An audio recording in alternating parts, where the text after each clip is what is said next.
Hit it. It's Friday, May 7th, 2021, episode 130. I'm Patrick Ceresna. And I'm Kevin Muir. This week, we welcome back to the show Jamie Wise from Periscope Capital. We have a terrific discussion about his new ETF buzz, what's it like being in business with David Portnoy, and what the SPAC market has in store for us in the coming months. Then it's that time of month again. Time for fan favorite Harris Kupperman to regale us with his latest adventures in Kuppy's Corner. After that, Patrick does his best to convince us that technical analysis is much more effective than astrology in his Talking Charts segment. And this week in trading history, we go back to the failure of the National Cordage Company and the panic that followed, as well as we end with our segments of No Stupid Questions and Skin in the Game. And folks might even drink some beers along the way. So stick around. We got a great show. Lena, hop on. What beer are we drinking this week? So today we're drinking Manitoulin Brewing Company's Endless Summer Pineapple Sour. Pineapple sour. Oh me, oh my. Who chose this? Because this is bad news. Although Manitoulin Island is a great place. Lovely people way up there at the top of... It's like near Tobermory, right?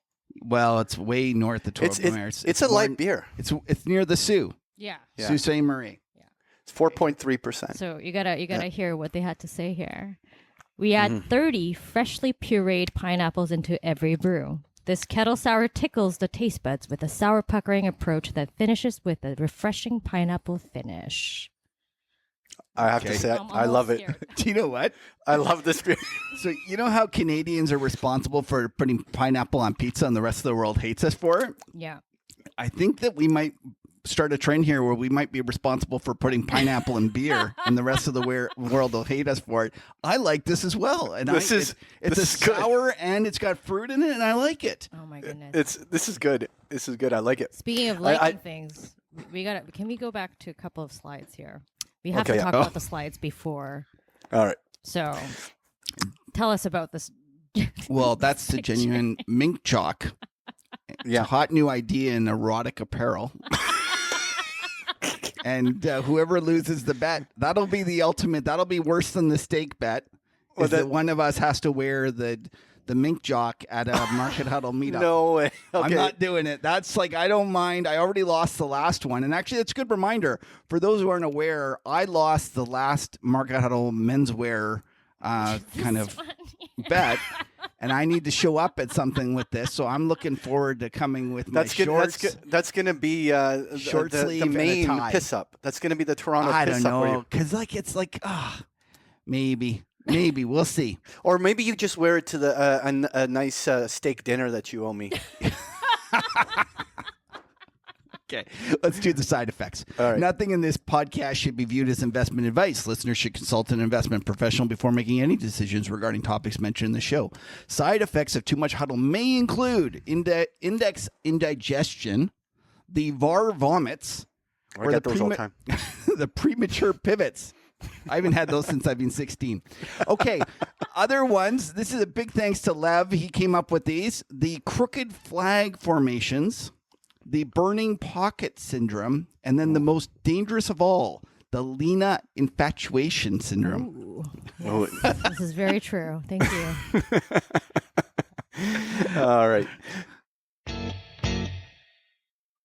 It's our pleasure to welcome to the show today a returning guest. By popular demand, we get Jamie Wise from Periscope Capital back. Jamie, great to be on the show again with you.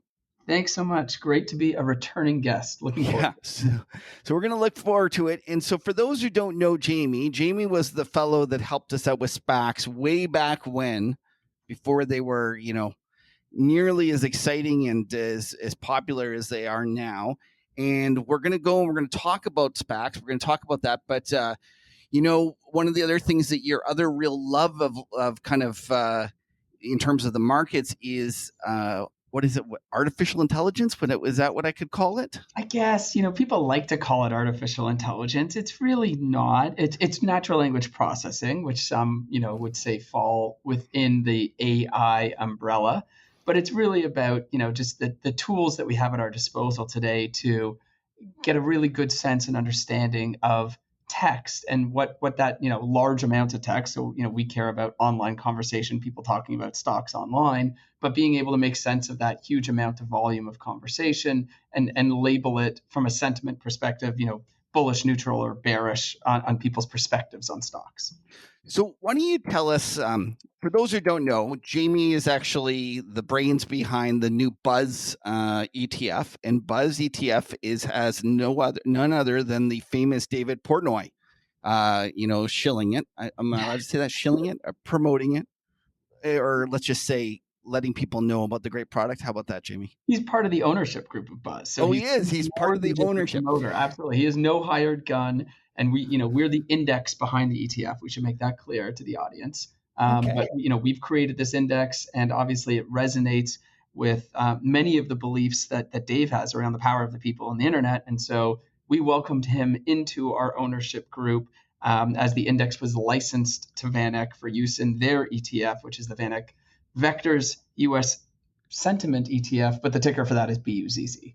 Okay, so why don't we take a step back? And I can remember, I don't know, it's got to be 5 years ago that we went out together, and you started telling me how you had this dream to figure out a way for computers to monitor social media to come up with stock picks. And it was one of those things, Jamie, I could just see the twinkle in your eye, how excited you were about it. And this has been like, to say you were passionate is probably an understatement. Why don't you walk us through, what excited you so much about it and how it evolved to the point where now you have this, monster ETF? Yeah, well, it was actually more than 5 years ago, believe it or not, because the index that the ETF tracks has been around for 5 years already. So this would have been, 6 or 7 years ago, where the project began for us. I had seen some academic work, and God bless academia, right? They try their best and they identify some interesting things a lot of the times. And one thing that caught my eye was this growing amount of online conversation with respect to stocks. And when it was, back then, a lot of it was still in chat rooms, right? There weren't as many established platforms, StockTwits, which is a huge platform, which most people are aware of today, was really just getting going. But my thinking back then was, if people are going to be as comfortable talking about stocks on the internet as they are talking about every aspect of their social lives and their consumer and brand and product experiences and trips to restaurants and all those other things, that's going to be a longer conversation. And I kind of want to know what they're saying. And I didn't know what I was going to do with that intelligence yet, but I figured there had to be value in it. And I'll give you credit. You were one person who listened to me. A lot of people that I was, sort of talking to about this back then just straight up laughed me out of the room. Like, why do we care what Sally in Indiana has to say about Microsoft?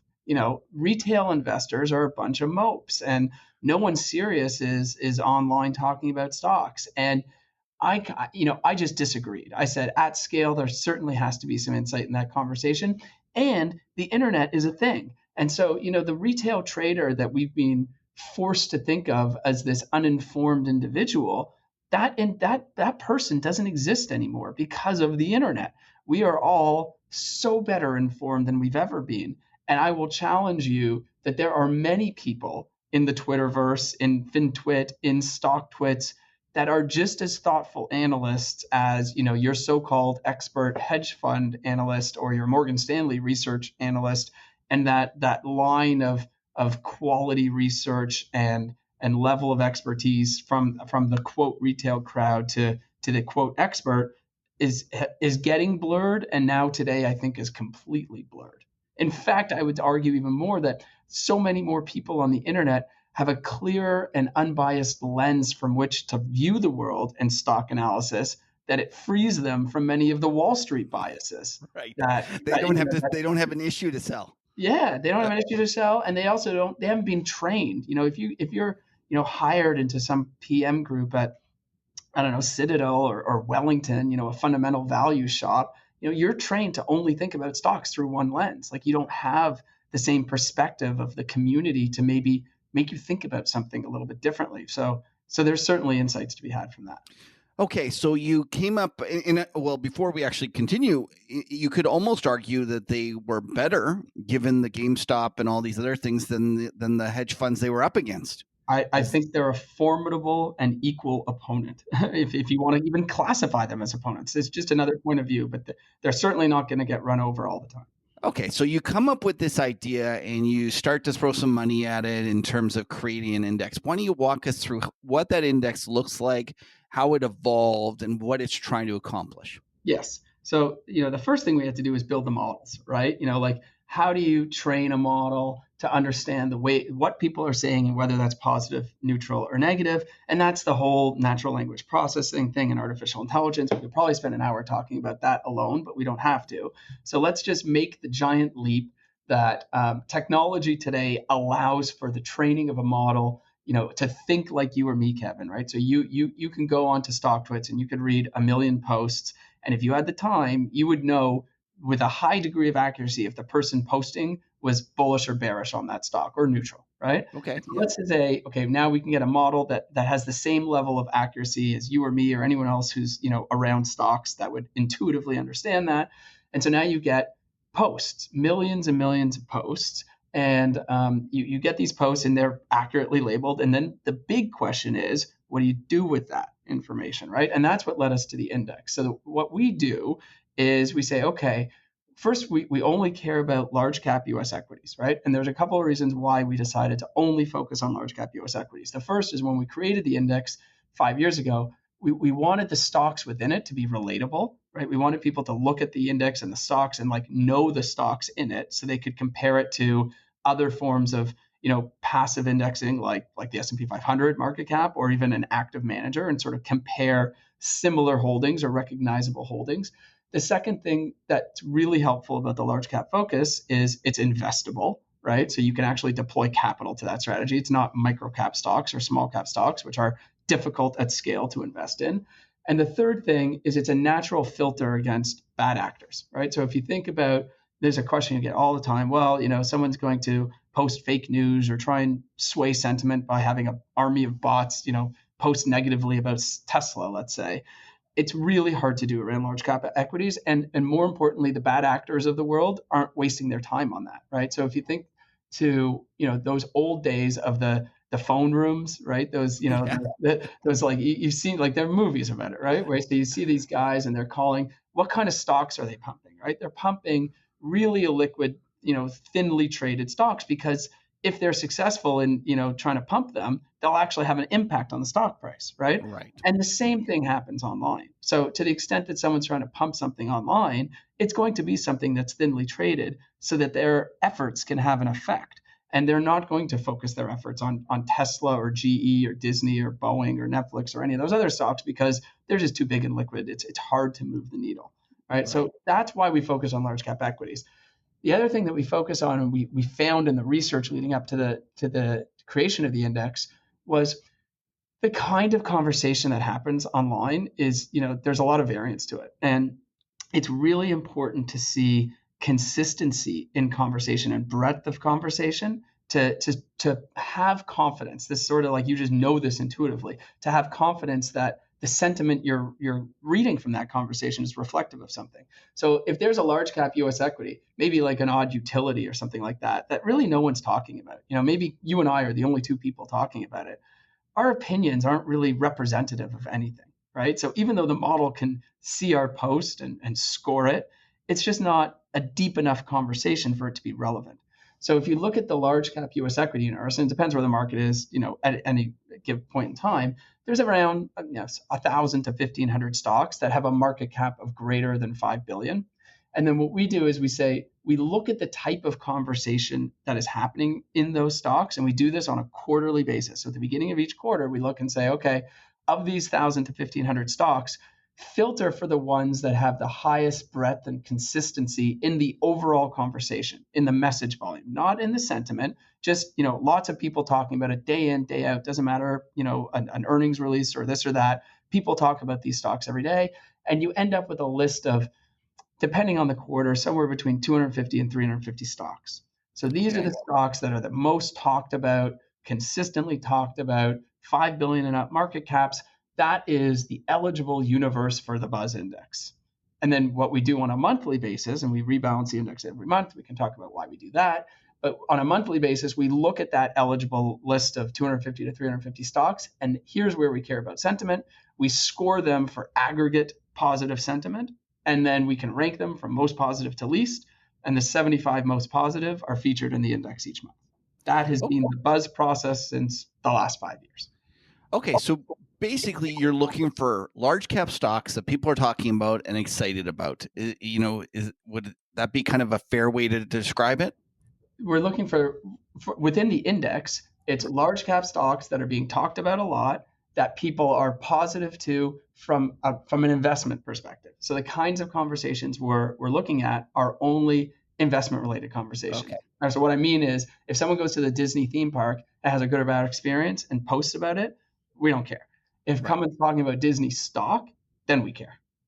Okay, and so when you do this and you create this index and you every month you just reweight it and stuff like that, are you allowed to talk about the returns of the index? Yes, we can absolutely talk about that. Okay, so why don't you walk us through kind of how it's performed and why someone might want to look at this as maybe an alternative to another type of ETF?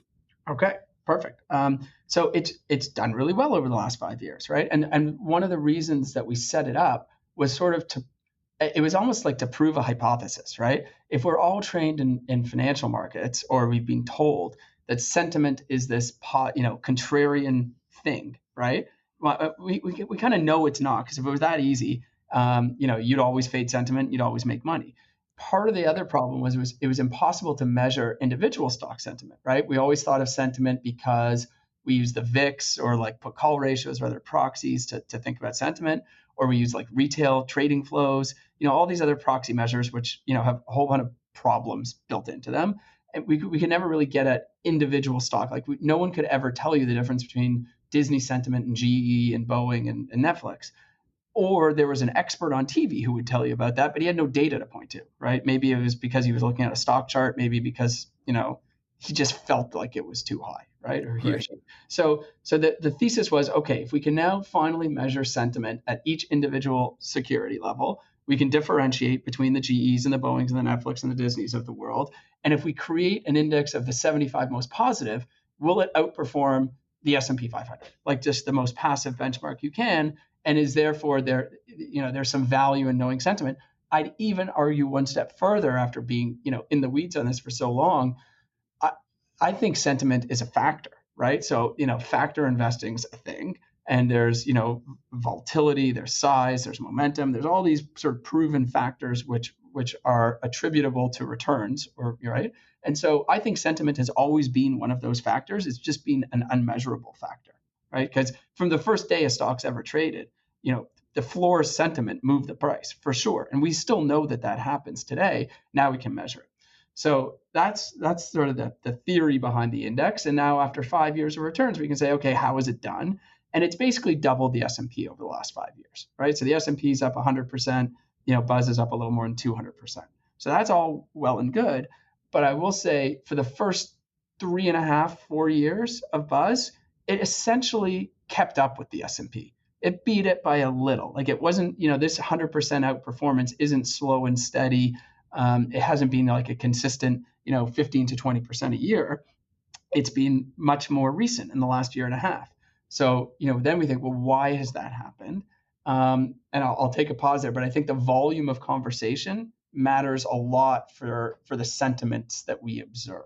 Well, no, why didn't you keep going there, Jamie? Because I was just going to ask you why is it happen? So just you answer your own question. Okay, so when we started this, 5+ years ago, the models were ingesting about 2 million posts a month, right? And we thought that was an awful lot of data, right? Today, they're north of 20 million posts a month. And over the last year, that's grown significantly. So it took about 4 years to go from 2 million posts a month to like 4 or 5 million posts a month.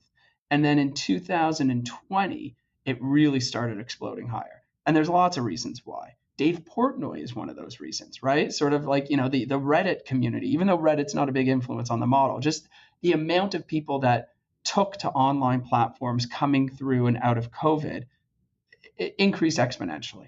So we've got all this, way more deeper data set to observe for sentiment. which means that the stocks that we're observing are probably a better reflection of the aggregate community's positive sentiments. And the diversity of the names that are being talked about that meet the minimum threshold are also, larger than before. So when you add all those things together, I think that the increased volume gives Buzz a better chance to pick better names, essentially, or to feature better names. And that's led to a lot of the outperformance. And that, really occurred in the last year and a half. So why don't we just, while we're talking about that data, why don't you tell us, specifically where you're getting it? Is it Twitter, or is it all those places that you mentioned, stock twits and things like that? Yeah. Where does the data come from? So because the approach at Buzz is it's aggregate positive sentiment, and we don't give any person, platform any more credit than anyone else, right? It's very, it's a totally democratized process here. So what we're saying is Sally in Indiana is no better than Kevin. Sorry to say that, and no better than she's probably better. Let's face it. She might be, but so everyone's votes equal, and so we don't overweight platforms. So now it's like where does the message volume predominantly come from? It's predominantly two main platforms, and that's StockTwits and Twitter. And so, it's nice to romanticize the idea that there's, hundreds of platforms and forums where, millions of people are going to talk about stocks. It's not really that. It's sort of like, there's one Instagram, there's one Facebook, there's other offshoots, but that's where the most volume of conversation comes from. But we certainly care about the other platforms, because it doesn't matter to us if we get a post from StockTwits or Twitter or Reddit or Seeking Alpha or Yahoo Finance or all of these places that you're familiar with. To the extent that there are people, having conversations around stocks, the models are trying to. So you're scraping all that stuff, like the Yahoo, Yahoo Finance. You're checking, scraping it, paying for it, right? So there's lots of different ways to get the data. You can have some relationships directly with platforms, for a fee. You can pay. There's a whole subculture of social media aggregator firms that were really born out of the consumer product industry, where Procter & Gamble wants to know what people are saying about their products, right? So there's lots of aggregators of raw data that you can subscribe to and get it, or you can try and scrape it yourself. That's a little more difficult. But it's I see. It's out there. These companies are already there's people already arranging this data for the actual consumer companies that want it to get a feel for how their product is doing, or how that new rollout is getting into. And they'll be collecting everything, right? So those people, the Colgate or Procter & Gamble might only care about what they're saying, or Disney, in my example, they might only care and want posts around what people are saying about their theme park experience, right? Where we say, no, we just want the posts around what people are saying around the stock, right? So there's these companies that actually sell this data. So they aggregate it, clean it all up, and then you take it and then you put it through your models. Yeah, although they don't really clean it up, they more organize it, I would say, right? A lot of these companies will offer cleaned up or processed data, right? So, and we'll even try and sell sentiment data, right? That's very common. Alternative data has been this thing now for the last 5 years. But what we decided early on when we started working with a couple of these companies before we built our own models was we found the opaqueness of the modeling process really bugged us, right? So we would ask them questions about, why are we seeing this? Why is the model giving this result? And they couldn't or wouldn't really share the guts of the code that, why one post was scored positive versus another one was negative. And, that's when we realized we got to build it ourselves so we can really have faith and trust in the accuracy of the models. And just a real quick side note, especially if some of them are born out of consumer products, because the way you talk about your experience in a theme park is really different than the way you talk about stocks, right? The language is different. The words that mean positive and negative things are different. Like it's just a completely different language, but it's one you and I and everyone on Twitter who's talking about stocks understands. So you need to make sure the model is trained on relevant language specific to that use case that you're looking for. And the only way we could get comfort on that was by training models ourselves with millions of examples of finance-specific conversation that's posted properly. So this is going to sound like a stupid question, and all the computer geeks will be rolling their eyes. But when you say training a model for that, is that like a human actually looking at a post and then assigning, bullish, bearish, neutral, and then just doing it over and over and over again, and the computer watching and then learning from that? Essentially, but you need millions of posts, right, to really Right. train the model deeply. So the problem is, just like you don't have time to read millions of posts, we don't have time to read millions of posts and label them. So where we're fortunate, and I think the financial community is fortunate, is platforms like StockTwits, which allow users to self-label posts as bullish or bearish, right? Okay. And so now you've got a huge data set that you can use for training. And you have to assume and take a leap of faith, although I in our studies, I think it's justified. Most people are accurately labeling their posts around their views, right? Yeah. There's not many people who said, I just bought Microsoft, I love it, I think the stock's going higher, and then label it bearish, right? So I think that that's a fair assumption to make. The problem is the concept of neutrality isn't allowed for. And so that's where we really spent all of our time, because a simple example would be IBM reports $2 a share in earnings. Okay. And that's to us, that's a factual statement, right? Yeah. Many users will then repost that and label it as bullish or bearish from their own viewpoint, right? Some might think that, some might think that's bearish. To us, that's factual. So we spent a lot of time in-house labeling neutral posts, and then augmented for the training of the models, going down the weeds a little, but for the training of the models, had to augment the bullish, the bearish with our view of a lot of neutrally labeled posts, so that the models could start to understand what neutral was as well. And then you can get a confidence interval, right? So you can say, this is bullish with a 95% chance. This is, neutral, or this is maybe 0.6 bullish because it's got a lot of these neutral things and flavors going on, and the same happening on the bearish side. So it allows us to get a 3 classification system as opposed to just a bullish and bearish system. Okay, now, so you get all the data. I'm with you so far. And then you go and you say, I just want the stocks that appear bullish. And you're absolutely right. The contrarian me just kind of goes, oh my God, those aren't the ones you want. Like, those are the ones that everyone's already long. Right. Have you thought about, like, have you thought about investigating whether there can reach a point of over, like, like too much enthusiasm, like it's all baked in? Yeah, there's lots. I mean, it's like a never-ending research process, right? So if you said it was a passion project, it's like a never-ending passion project. There's a million ways of thinking about it. Buzz is a pretty straightforward, simplistic aggregation of sentiment, right? It's not trying to look at, rates of change in sentiment. It's not looking at, absolute levels or relative levels of, bullishness versus bearishness. It's not doing any derivatives on sentiment. It's just as clean as it can be. It's why I think of Buzz as like the benchmark measurement of aggregate investor sentiment. It's like the S&P 500. It's the S&P version 500. 1.0. Right. It's got a good utility. Like, it's a useful version. The S&P 500 is a useful index, right? But you can do a lot with the S&P 500 if you want. You could think of, all these different factors within it and how you want to slice and dice it and how you want exposure to those 500 companies. Same thing you could do in Buzz with the 75, or with different thoughts around sentiment, but I think it's still a useful benchmark of sentiment. So that's why we thought about that. Because to me, instantly, that's the first thing that screams out is I don't want it if it's been in there too long. And then the other thing that screams out to me is I want the new entrances. When something hasn't made it into the list and just gets into the list, that's the ones that I would be like, those are the ones I want to own. And I've experienced that wouldn't be the right way of thinking about what Buzz. Really? Yeah, because I think the things that have really driven Buzz's performance is conviction, right? And you write about this a lot, how hard it is to stay in a trade. Okay. And so chip makers are like a great example of that in Buzz. I remember when we started, AMD was like a $10 stock. Okay. And it was in the index, and it's been in the index almost for 5 years straight.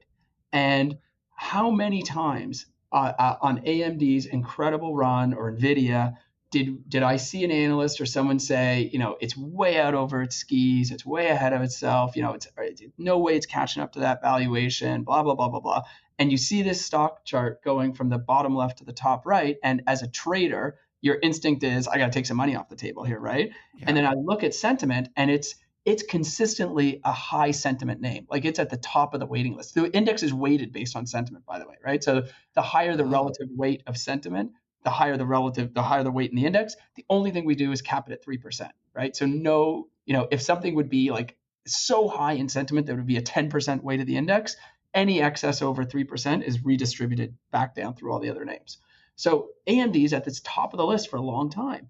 And I think that's the power of sentiment, is that it gives, I say, okay, I hear all those people on TV, telling me it's time to sell AMD and that there's no way the stock can go any higher, but sentiment is still so strong. That's the conviction I need to stay in that name and look at the run it's had, right? And that's been the kind of what made Buzz outperform. That's part of it. Yeah. Right. So you get names like that, right? But Buzz isn't all about momentum stocks or growth stocks or names going from bottom left to top right.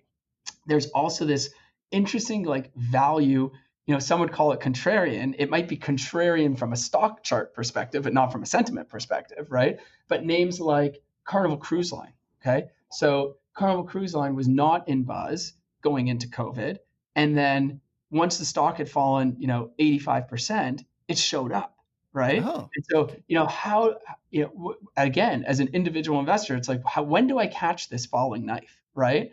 And, at what point, how do you get comfort around that? Well, from an aggregate perspective, I could say, Carnival and many others like it. GE is another name like that, right? Where it gets to a point where people talk positively about it because it's value, right? And then enough of them talk positively about it that it gets into the index.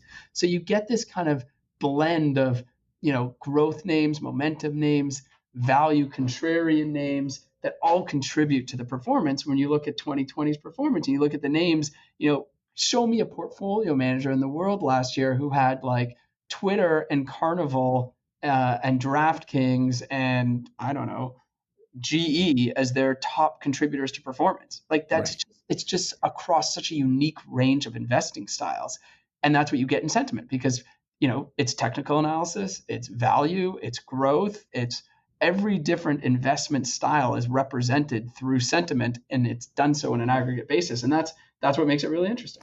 And so do you share, like you've been rattling off a whole bunch of names and their relative value, relative weights in terms of, where they rank in terms of how the sentiment, do you share that information or no? That's just something. You do? Oh, of course. Go onto our website, investwithbuzz.com, and you'll see the current weights of the 75 names in the index. And, we rebalance once a month. The other thing, we didn't talk about this yet, but, why we rebalance monthly, because we don't think, when you think of sentiment, there's all these different time measures to think around it too, right? Like there's intraday sentiment, there's minute by minute, second by second, day by day. What are we trying to capture here in Buzz? And so the first thing that we thought was, well, this isn't meant to be a high frequency strategy. And we also know, and it's intuitive to think about it, that the volatility of sentiment is higher the shorter the time frame, right? Someone might post something, say something on TV, and it'll have like a short-term immediate impact, right? We're not trying to capture that, tweet and be first to market and grab a short-term trading gain. We're thinking about sort of this longer-term view of sentiment, so almost like a monthly aggregation worth, right? And that's why we rebalance to be consistent with the time frame that we're thinking about it. And at every rebalance, we put out our rebalance note. It's all publicly disclosed. It's on our website. It's no different than the S&P, right? You know the 500 names in the S&P. It's just, why do it in an index, that's licensed to an ETF? It's just convenience, right? You don't have to rebalance and reweight and deal with all that stuff. But the transparency is absolutely there. So there was a bunch of them that are roughly around 3%, and some went over. Obviously, they started the month at 3%. That's so right. those were ones that were all above. And then as you go through there, you can get a general sense of the relative kind of conviction of the trades. Yeah, and what we'll do every month is not only will we reconstitute, but we'll reweight, right? So of the 75 names, you'll typically see 10 to 20 odd names, completely leave the index and new names come in. Right. But the other names that are staying in the index, they get reweighted down. So, AMD in our example, if it's a 3% weight, and then let's say it doubles intra-month, and that's happened in names, right? Some of these names have that ability to move that much. So now it's like a 6% weight in the index. At the next rebalance, it's cut back to 3 again, right? So at every rebalance, nothing will be higher than 3% to start the month. And do you do that on the calendar month end, or do you pick another date? We do that on the rebalance happens on the third Thursday of every month. And the selection date for the rebalance happens 5 business days prior. And there's no magic reason other than that's what we thought made sense 5 years ago. Thursday's a relatively decent day to trade. It's not going to be month-end weirdness, and it shouldn't matter because we're not timing intraday sentiment. Right. And do you use the closing prices or do you use a VWAP or something like that? They're all done at the close. Okay. Now, so you can start gaming the rebalance. No, come on. That never went through my mind.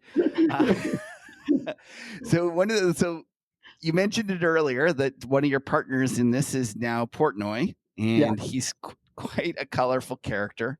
Yeah. I must say, I've been a fan.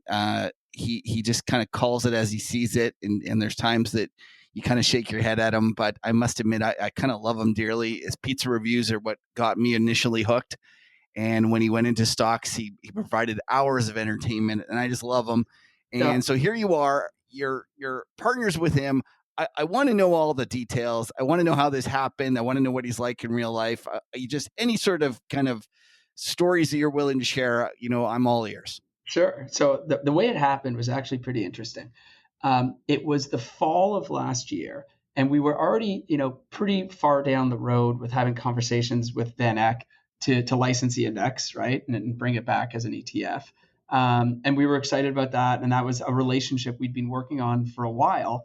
I had met Jan a few years earlier. He's also really interested in the internet and stock twits, and Van Eck is really forward thinking a lot. So I always thought they'd be the perfect partner for this. So here we are, I'm excited to sort of get near the finish line with them. And then we go through a rebalance. I'm guessing it was October. I don't know. It was either September or October, no later than November. And Penn Gaming shows up in the index, right? And I said, holy cow. There's Penn. Of course, Penn's in the index, right? Look about how well the stocks performed, and Portnoy's talking about it all day long. And I was lucky enough to have a relationship who I'll leave nameless for now, who actually knew Dave and had known Dave for a number of years, right? Okay. So prior to him becoming really the celebrity that he is today. And I was talking to this individual, and I said, it's really amazing. Buzz does its job, right? It's picked up on not only some of the names Dave talks about, but Penn itself is now in the index, right? And Penn was actually, a top performer. It's struggled in the recent months, but a lot of those kinds of names have. And so this guy says to me, Dave would love this. I don't know what, and he knew about the index. He's like, I don't know why I didn't think about this before. This makes all the sense in the world. I gotta tell Dave about this index. He'd be so interested in it.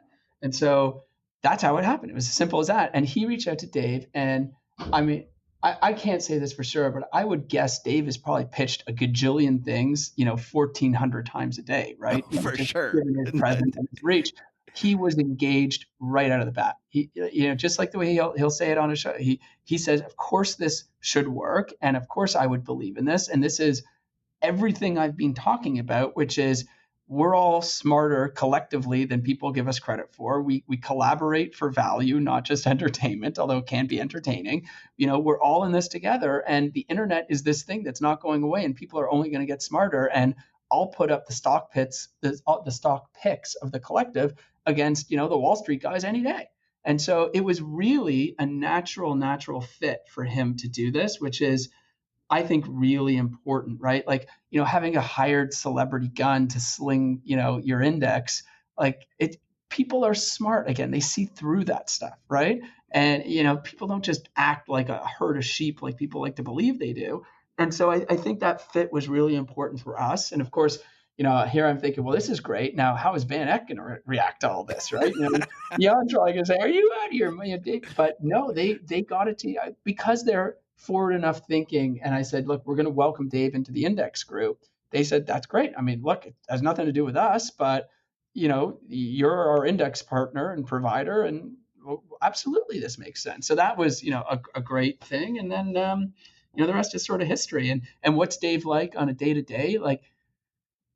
It's like everyone else, he's smart, he's thoughtful, he gets it. He wouldn't be Dave if he wasn't all those things, right? And of course, there's a lot of entertaining in what he does, but there's also a lot of education. And I like the way you said it. It's true. He does tell it like it is. He's very honest about, you might not like his views, but he's honest about, what Buzz is as an index, what you should expect from it. It's not Dogecoin, it's not, Tesla. It's an index of 75 stocks. Like he gets it. He's honest. He tries really hard to communicate that to people. And so, I've got nothing but good things to say about him being part of our index company, and it's been a good relationship. I can't wait to hear the stories, like when this COVID's all done and you guys are all getting together and having kind of year-end parties and stuff. Well, I'll give you a little preview. This will be for your audience only. We're giving a lot of thought to doing that for the community, right? So if you think about what Berkshire's annual shareholders meeting is, right? Yeah.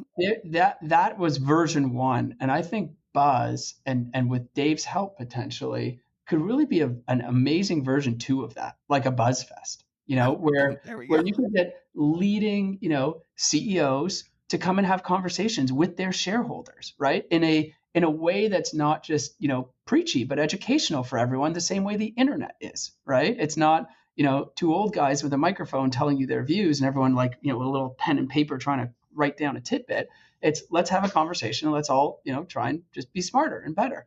So I think there's lots of things that we can do, around Buzz with investor education and engagement, and then sure, have a big party at the end of that. Why not? Right? And with a name like BuzzFest and with Portnoy in there, it seems fitting that you guys take the Market Huddle tradition and drink beer while you're doing it. We just might do that, right? We'll see. Maybe we'll get Elon Musk to be our first CEO. Wouldn't that be fun? Might be something other than beer if it's him. Okay, so listen, I wanted to go to the next subject here, and it's SPACs. And you are a SPAC expert. And before we go any further, I just want to take a moment to say, I've known you for a long time. For those who are interested, you go to the first time you appeared on our show. You were my client way back in the 90s. And we've kept in touch. And when you came up with this, SPAC ARB, it was a long time ago. You guys have been in the game for a long, long time. And I have been so happy for you guys and for your clients in this past year, because it's restored my faith in the world that the good guys sometimes win.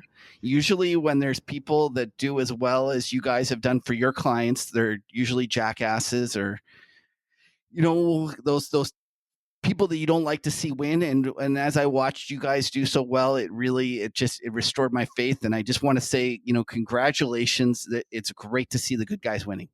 Well, I that's a lot to unpack there, and not all earned. But thank you for those sentiments. I'll throw it back at Buzz for a second. Thank you for those kind sentiments. And SPACs have become quite a thing that no one ever imagined really they would be. For the first 4 or 5 years we were in the trade. That's for sure. Well, that was going to be my first question. When you started this, and you dreamt of the returns, and I guess you're probably not allowed to talk about the returns of your fund because it's not a public fund, but people can just imagine that most SPAC funds have done exceptionally well.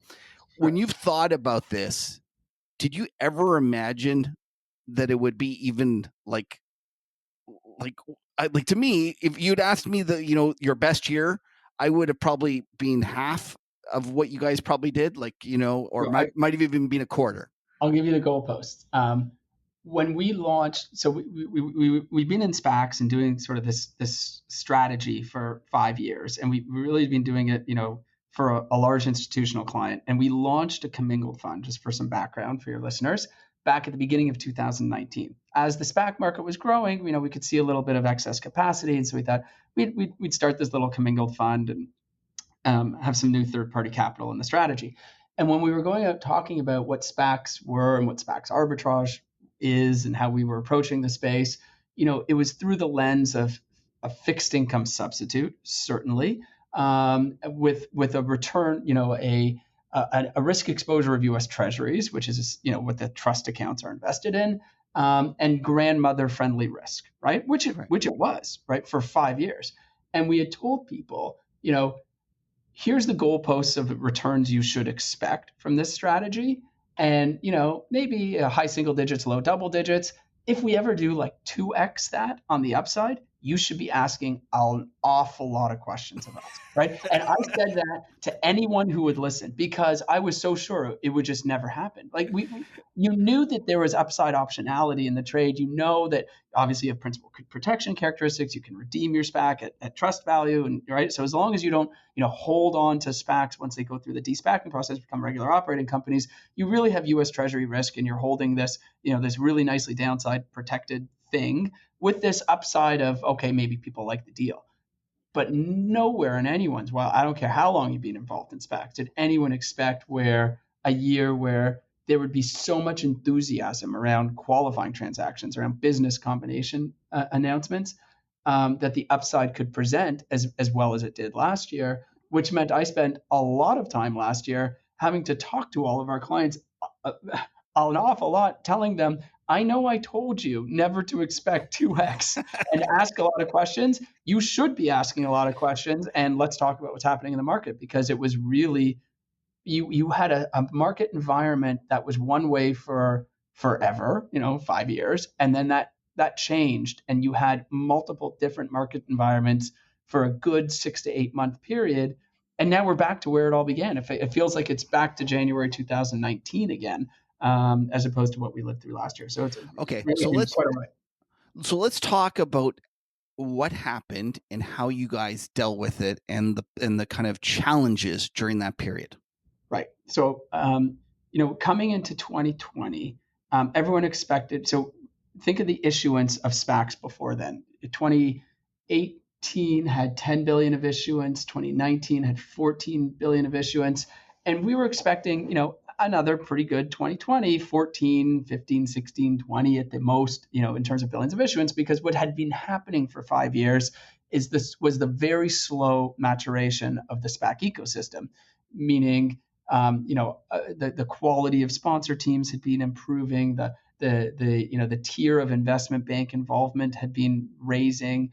More and more investors, not a lot at the time, but more investors were understanding of it. More private companies were understanding of, how this SPAC structure could be used as an alternative to a traditional IPO and why it might make sense. So all those things were happening, and we expected that to happen. And then of course COVID hits, right? And there's this fire sale in SPACs because some of the new entrants, or the tourists, the SPAC tourists at least, were coming out of credit funds, their credit books were imploding last March, and they became the distressed sellers of SPACs to save their credit books. And so we had, this, oh my goodness, this is washing out the SPAC market. This will never, thinking very bearish thoughts around, will issuance ever come back?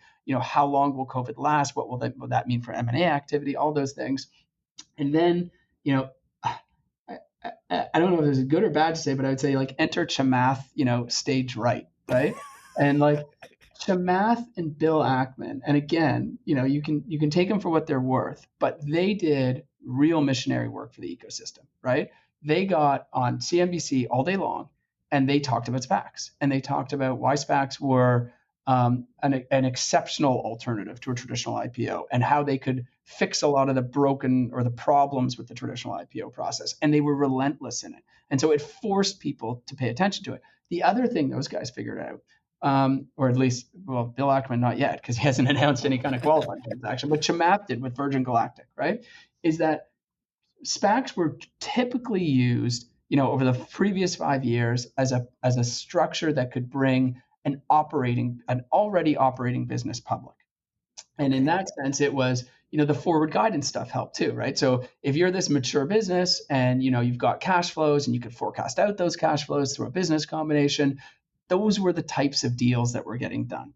And Chamath figured out with Virgin Galactic that the SPAC structure works really well for super high growth companies, story stocks with, revenue growth only and no earnings, let alone cash flow, right?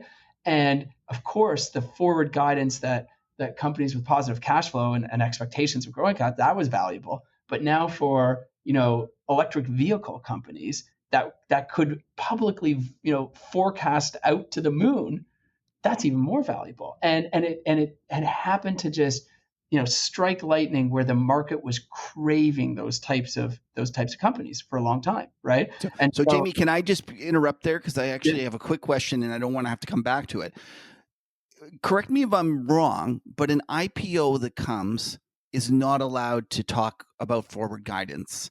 Meanwhile, if a company like Virgin Galactic goes and does it through SPAC, they can talk foreign guidance. Have I got that correct?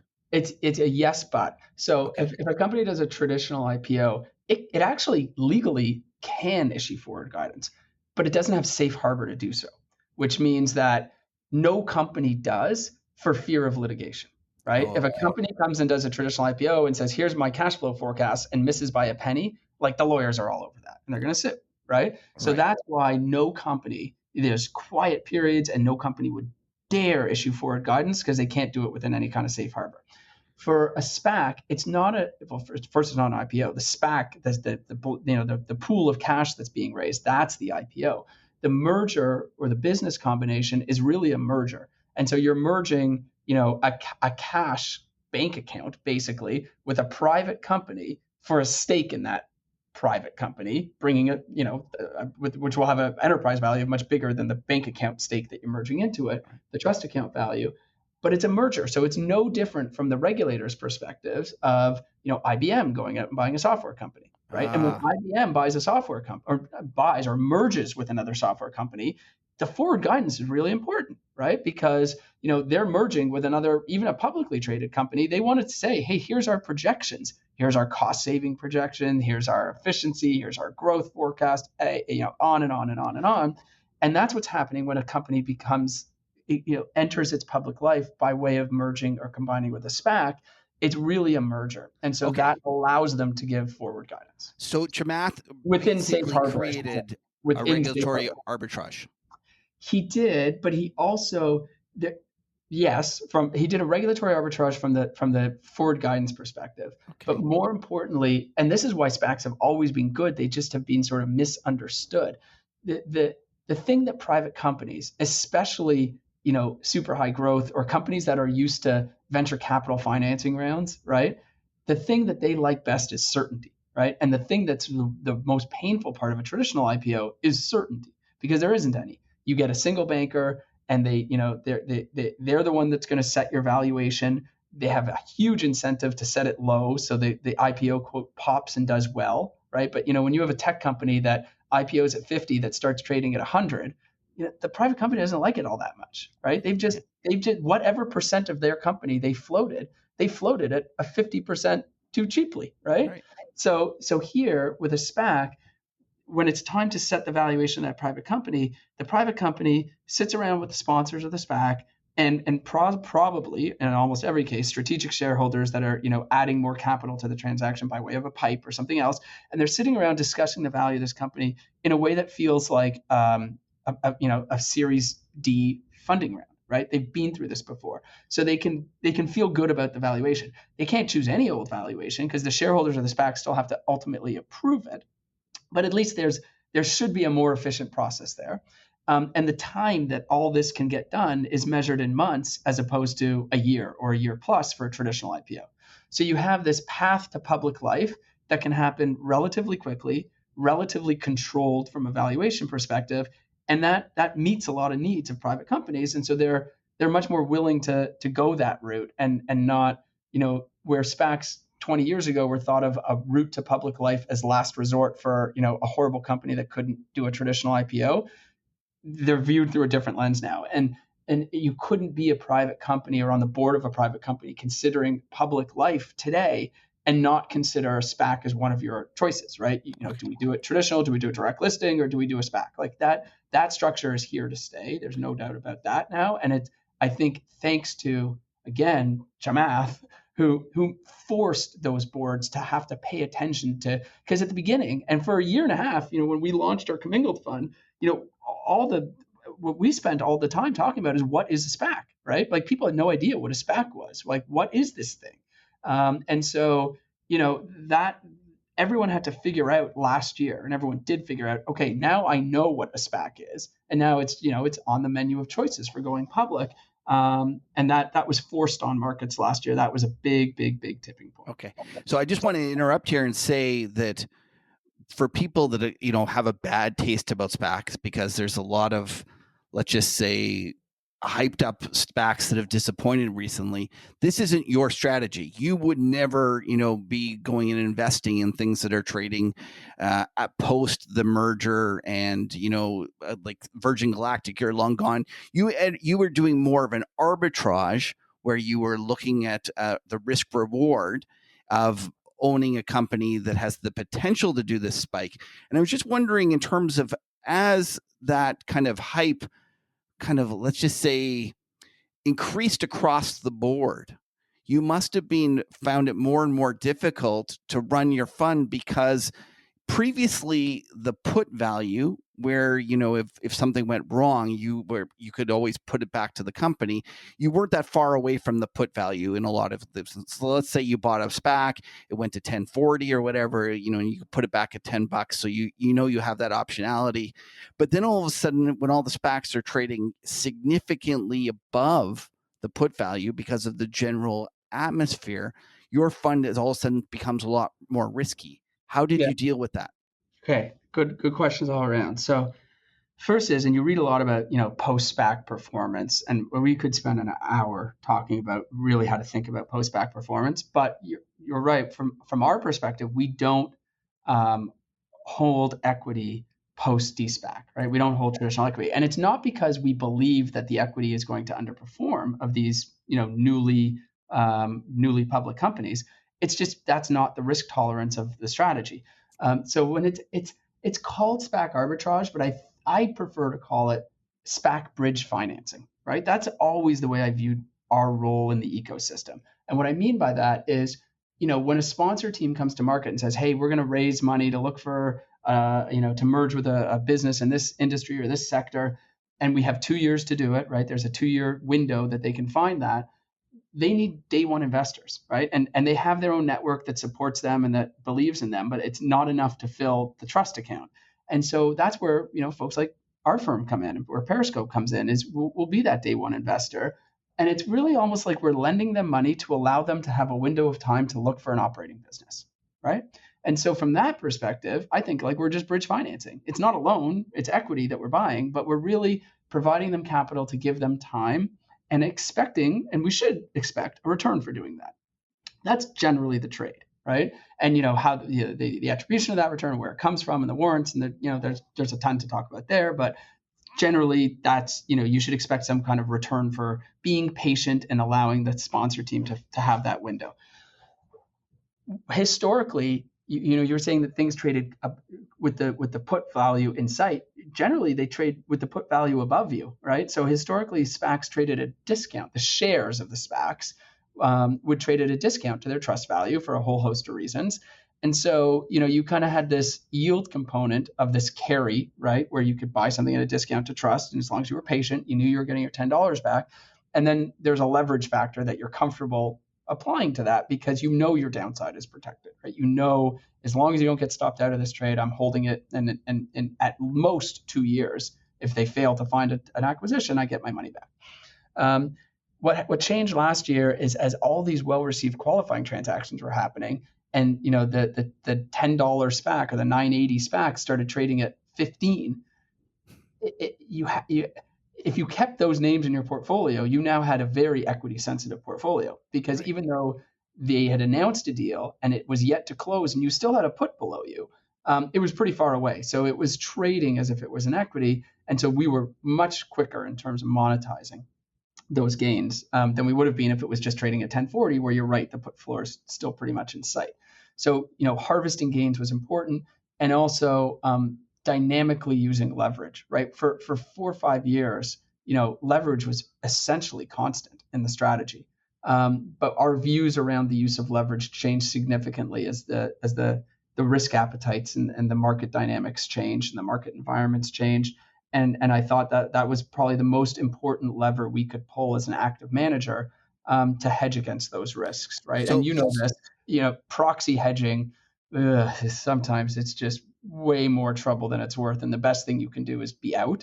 Yes. And so for us, being out was really okay. So you basically brought down, as it became more risky, you brought down your total notional and used less leverage. Yes, and to the extent there were positions in the portfolio trading significantly above trust, like take those off the books. Right. And it didn't have to be on an announced deal, right? Oh. Here, I've given Chamath a lot of credit, right, in this podcast, but I will say that, people were so in love with him, right, that his deals before a qualifying transaction were trading at, $15 or $16.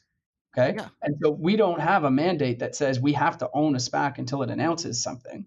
And so, we're very happy to monetize all those gains. And Bill Ackman, Pershing, the same thing, right? To sell our entire position. And that's a great one to look at, right? So if you look at IPOF, which is, Chamath is going to do for IPO A to Z was his proclamation. I'm doing 26 SPACs, right? And then I'll figure out a new alphabet. One second. I gotta jump in there, Jamie. What's happening to you, buddy? It's Zed. Oh no! You've been hanging around in Florida too long, buddy. No, I've been talking. You know what? It's not you. It's Buzz. I've been talking about Buzz for so long with so many non-Canadians. And you don't want to explain what a Z is to everybody. It took me like less than a year to realize I can't stop. I got to stop with the Z nonsense. Okay, I got it. We'll let you off the hook. I'm Canadian, but it's a Z forevermore. Okay. So I interrupted you though. Chamath with his A to Z. Yeah. So IPOF, right? So here's IPOF, right? It comes out, $10 a share, and it trades up at, in January, February this year, it was trading between $15 and $16 a share on no deal announcement. Okay. Now the market's cooled, and we'll talk about the market's cooled down. And so yesterday it was trading at $10.40, right? Still above trust value, but a long way down from 15 or 16. Today, the rumor was, the Equinox was going to be the target. And the market says, no, I don't like that. And it's trading at 10.50. And so, that was for many new entrants into SPACs last year, that was an unimaginable kind of outcome, right? Where it didn't matter what you merged with. As long as you said the word merger, it went up and they were all trading higher in anticipation of you saying the word merger. Now it's reality is set back in, and Chamath's got some hard work to do now, right? Yeah.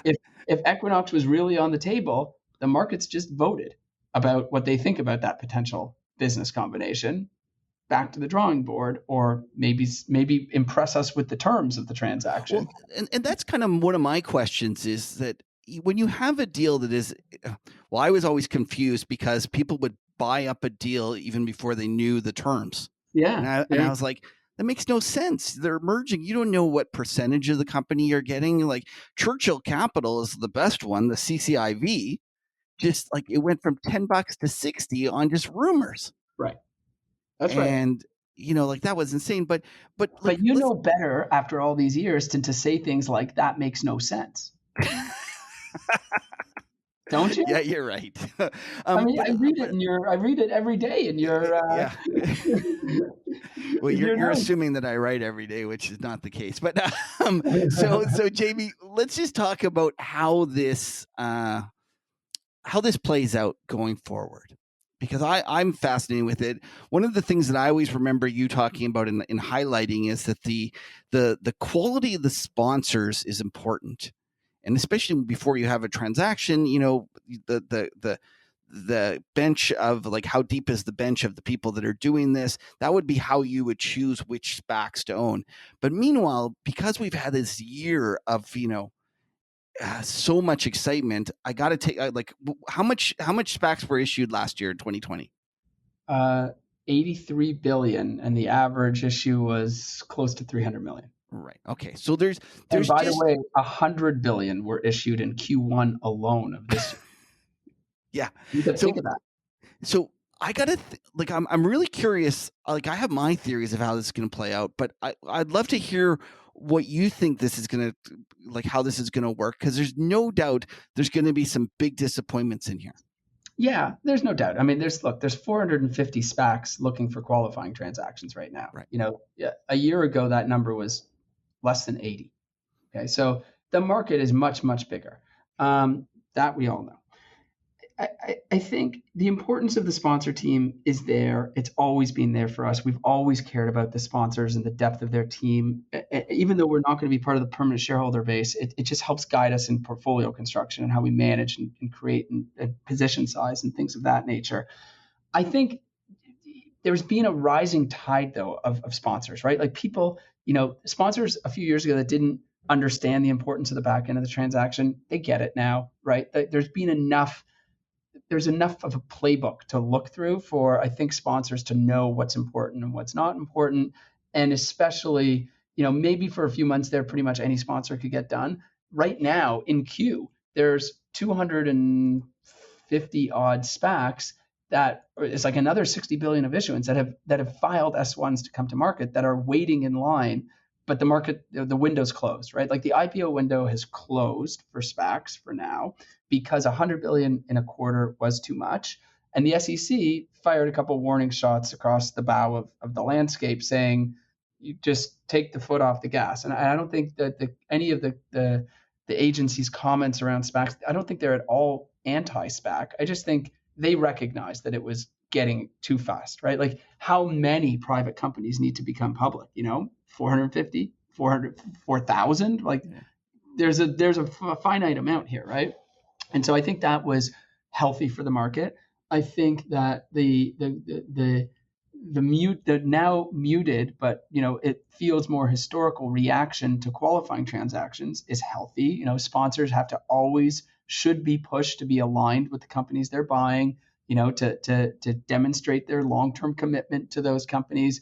It's very different than the SPAC sponsors of 20 years ago, where they were promoters and rightfully called promoters and were in it for their promote. I think there's a greater responsibility on a mature SPAC market to have a mature SPAC sponsor group. And so I think that's kind of happening right now, right? And we're going to see, for 5 years, 98% of SPACs that announced qualifying transactions, not only did they announce them, but they were able to close them.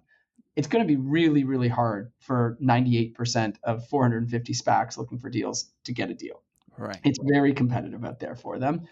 But I don't think we're going to fall to, 50 or 60% completion ratios, absent a macro event that shuts down M&A activity. So meaning it won't be specific to SPACs. It'll be, just markets are stalled and broke for a little bit. And so there's no traditional IPOs. There's no M&A. There's, corporate spreads are pressured, like all those kinds of traditional things are happening in the market. And that would really impair the ability for them to get deals done. But I think you're going to have, I don't know, whatever the percentage is, it'll be somewhere between 2/3 and 100%, or maybe 2/3 and 7/8 of SPAC sponsors get deals done, but they'll have to prove themselves. And it won't be as easy as it was last year, where they just had to say the word business combination and their deal was done. Right. And so that's what we're seeing now. And there are still deals being announced, but they're trading right around trust value. Right. And that was the norm for many years. Right. Last month alone in April, I'll throw a stat at you. In April, there were 23 announced deals, and the median price of those announced deals was $10.05 at the end of the month. Right. With many of them trading below 10. Yeah. So now those sponsor teams, they got work to do. The deals haven't closed yet, obviously. They've just announced them. So they have to either change up the terms so that the permanent shareholder base will like the valuation, or look for a new deal, or risk losing all the money out of their trust account and not being able to close the deal. But within that, the range was high. So the median was 10.05. But there was a couple, 2 out of 23, that were trading at 15 or higher. Right. So it's not that it doesn't work. It's just that, where you were saying before it doesn't make sense. Okay, the market said that now. And so now people are sort of doing more homework, I think, around these business combinations and valuations, especially in a market environment where story stocks like ARK stocks, I just call them, I put them all in the ARK category, are just getting clobbered, right? You don't see it under the hood of the S&P. ARK's down over 10% this year, right? The S&P's up 11%. Buzz is up 11%. But those ARK stocks are not. And that's changed. That's a big dynamic that's changed. I don't know for how long, but that's important. That has implications around IPOs and mergers generally. Right. To me, kind of my pushback to SPACs is that because you guys are there with your bid at NAV, like slightly below NAV, going into that kind of important negotiation section, it gives the impression that the market is accepting the deal better than it actually is.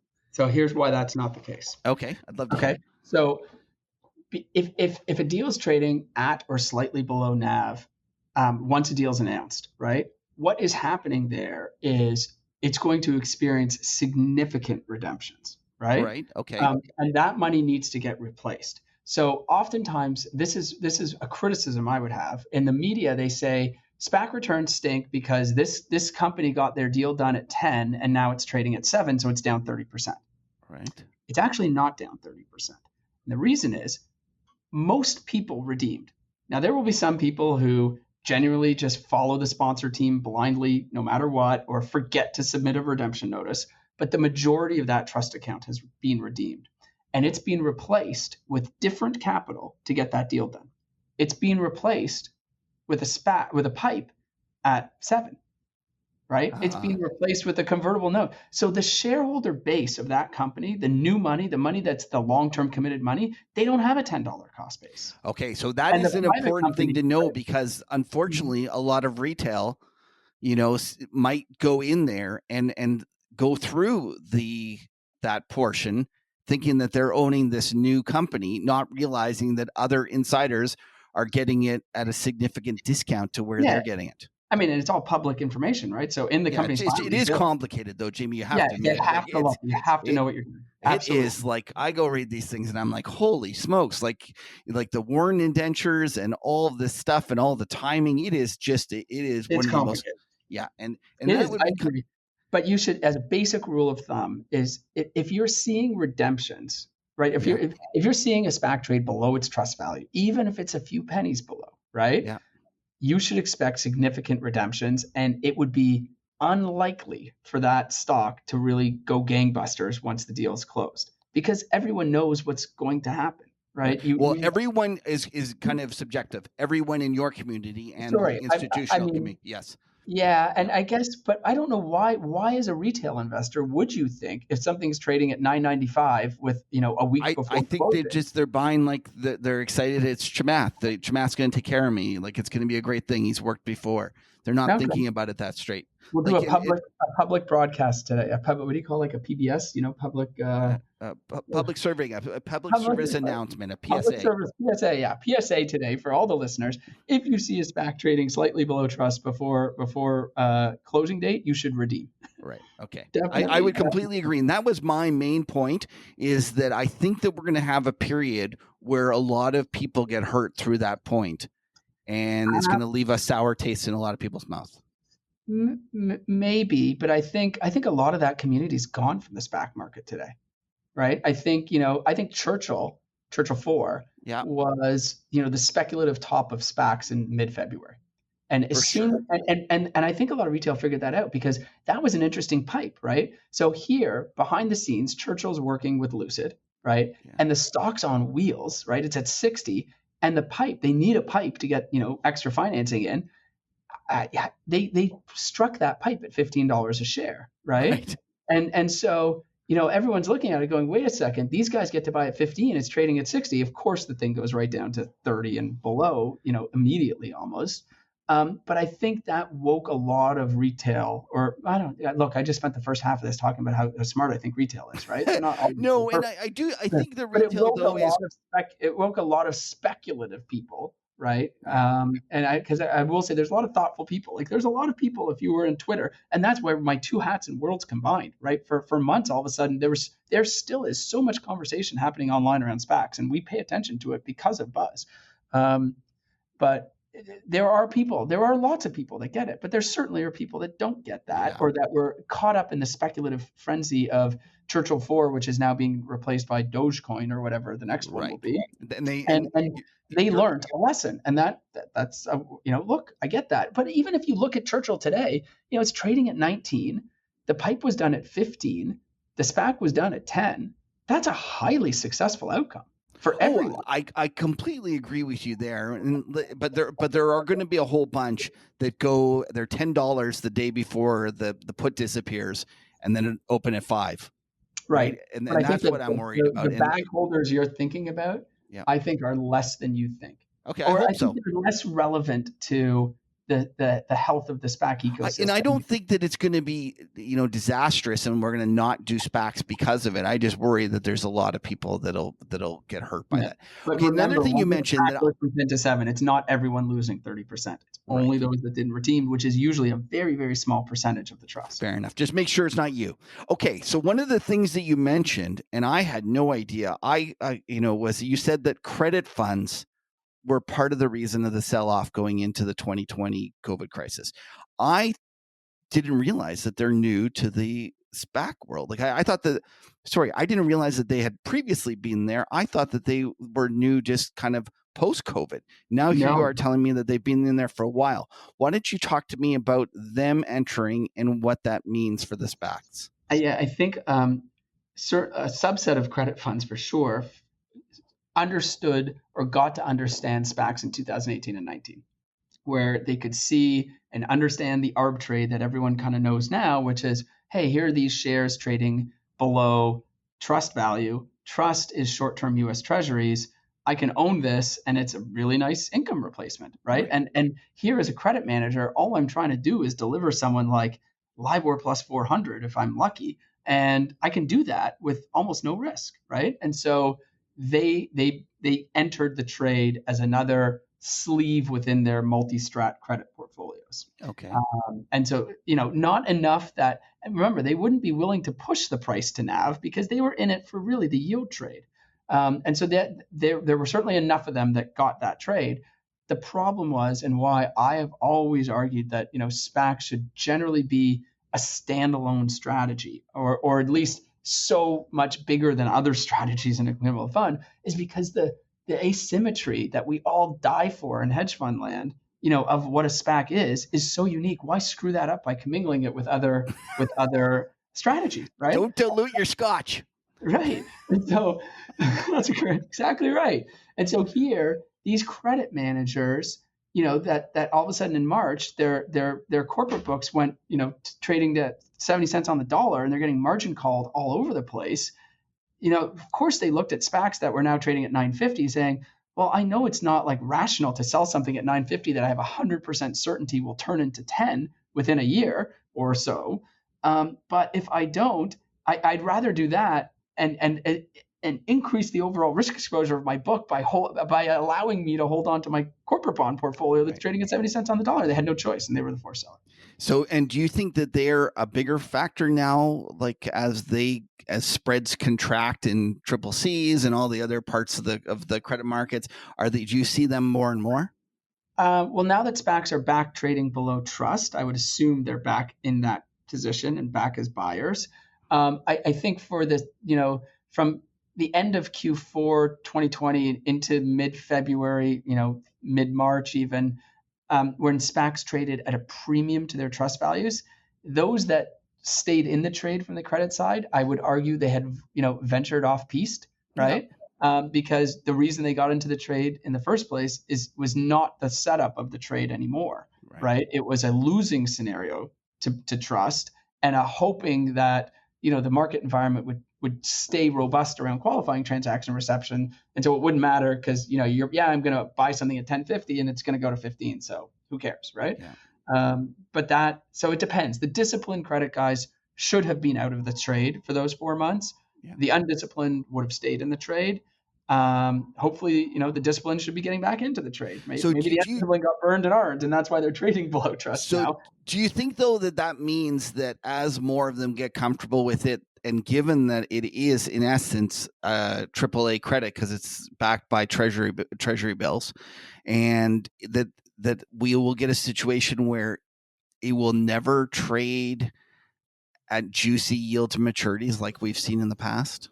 No, I will never use the word never. Okay. Do you think it's more likely that it won't happen now that there's more of them? Or do you think that the fact that they're there means that, and then they're often using leverage, that it increases the chances that we're going to have a dislocation? I think both are possible. And I think the marginal buyer or seller of everything sets price, whether it's oil markets or SPAC valuations, and the impact of that marginal buyer or seller is often more material than you expect. That's always my view. And I would have said a few months ago, it would be hard. It was hard for me to even imagine, SPACs trading below trust in any way, because we had all lived through a period of recognition of how much option value there really is in this structure, right? Yeah. And so even if everything just traded at trust and you had a zero return, for the option value, it's probably a still good trade, right? And so I'm in some ways surprised to see SPACs trading below trust in the first place. But I think that marginal seller is setting the price, and the buyers are being disciplined. And here we are, right? So could they trade lower? For sure they could. And there's lots of different scenarios I can imagine that can make that happen. And I can also imagine the opposite, because we just lived through it. And I also know that I have no crystal ball better than yours or Sally in Indiana's. And we'll just have to see how it goes. Well, on that note, we'll wrap it up. So, Jamie, before we let you go, why don't you tell people again where they can learn more about Invest with Buzz, yourself, or whatever you want to kind of send people to look at? Yeah, sure. Invest with Buzz is simple enough. Investwithbuzz.com. There's plenty of content for you to digest there around the Buzz Index. And if SPACs are your thing, you can just shoot a note to info@periscopecap.com, and it'll find its way to me. Terrific. Well, thank you very much for being with me today, Jamie. It's time for our monthly dose of Kuppy's Corner with none other than Harris Cooperman. Kuppy, how's it going? How's Puerto Rico? I'm doing great. I'm in Puerto Rico. If the sound qualities are like half as good, it's because I'm still in Puerto Rico. Well, you know what? It's funny. I'm in the middle of reading the Rum Diaries from Hunter Thompson, which takes place in San Juan, and it's inspired me to come down and visit you down there. It's you know what? I've never thought about going down there, but I'm like, it's now moving up on my priority list. You know what? You got to scope out a place for me down there. There's this place called the El Hamburger. It's like a greasy local spot in the old city, where they have like fist-sized cheeseburgers and some of those Modelo beers. Or maybe just wait until I get down there. We'll do it together. We can do a pub crawl in Old San Juan. It's beautiful. But I'm in Rincon. You should come visit. I will. All right. And you know what? So for all of our listeners, this is our last Kuppy's Corner until both Kuppy and I are live down in Miami in June, on the June 11th weekend. So Kuppy, you're going to be flying back to Miami from there, and that's when I'm going to be down there for George Gammon's show there. And we're going to do a proper Market Huddle piss up on that Friday, June 11th, with our Market Huddle listeners. Or actually, you know what? Kevin says we're not allowed to call it a piss up because he's not going to be there. So I guess we'll call it like the Huddle Muddle. But we're going to do it down in. We'll do it down in the Hilton, Miami downtown. We'll get all our listeners the details. Anyone that wants to join us for this. But it's going to be a good time down there. I'm looking forward to it, bud. I'm looking forward to it too. This is gonna be a lot of fun. You're keeping it classy at the Hilton. That's what it is. Okay, let's talk markets. Listen, we're going to talk stupid things and crazy things. Which ones do you want to start with? Oh, stupid, crazy. It's a Friday. Let's start with crazy. All right. Well, let's start off with you going off the deep end and talking Argentinian banks. Like what? You're buying Argentinian banks. What's going on here, bud? Well, in every portfolio manager's career, you have to lose money in Argentine banks. I think it's just like reading scripture.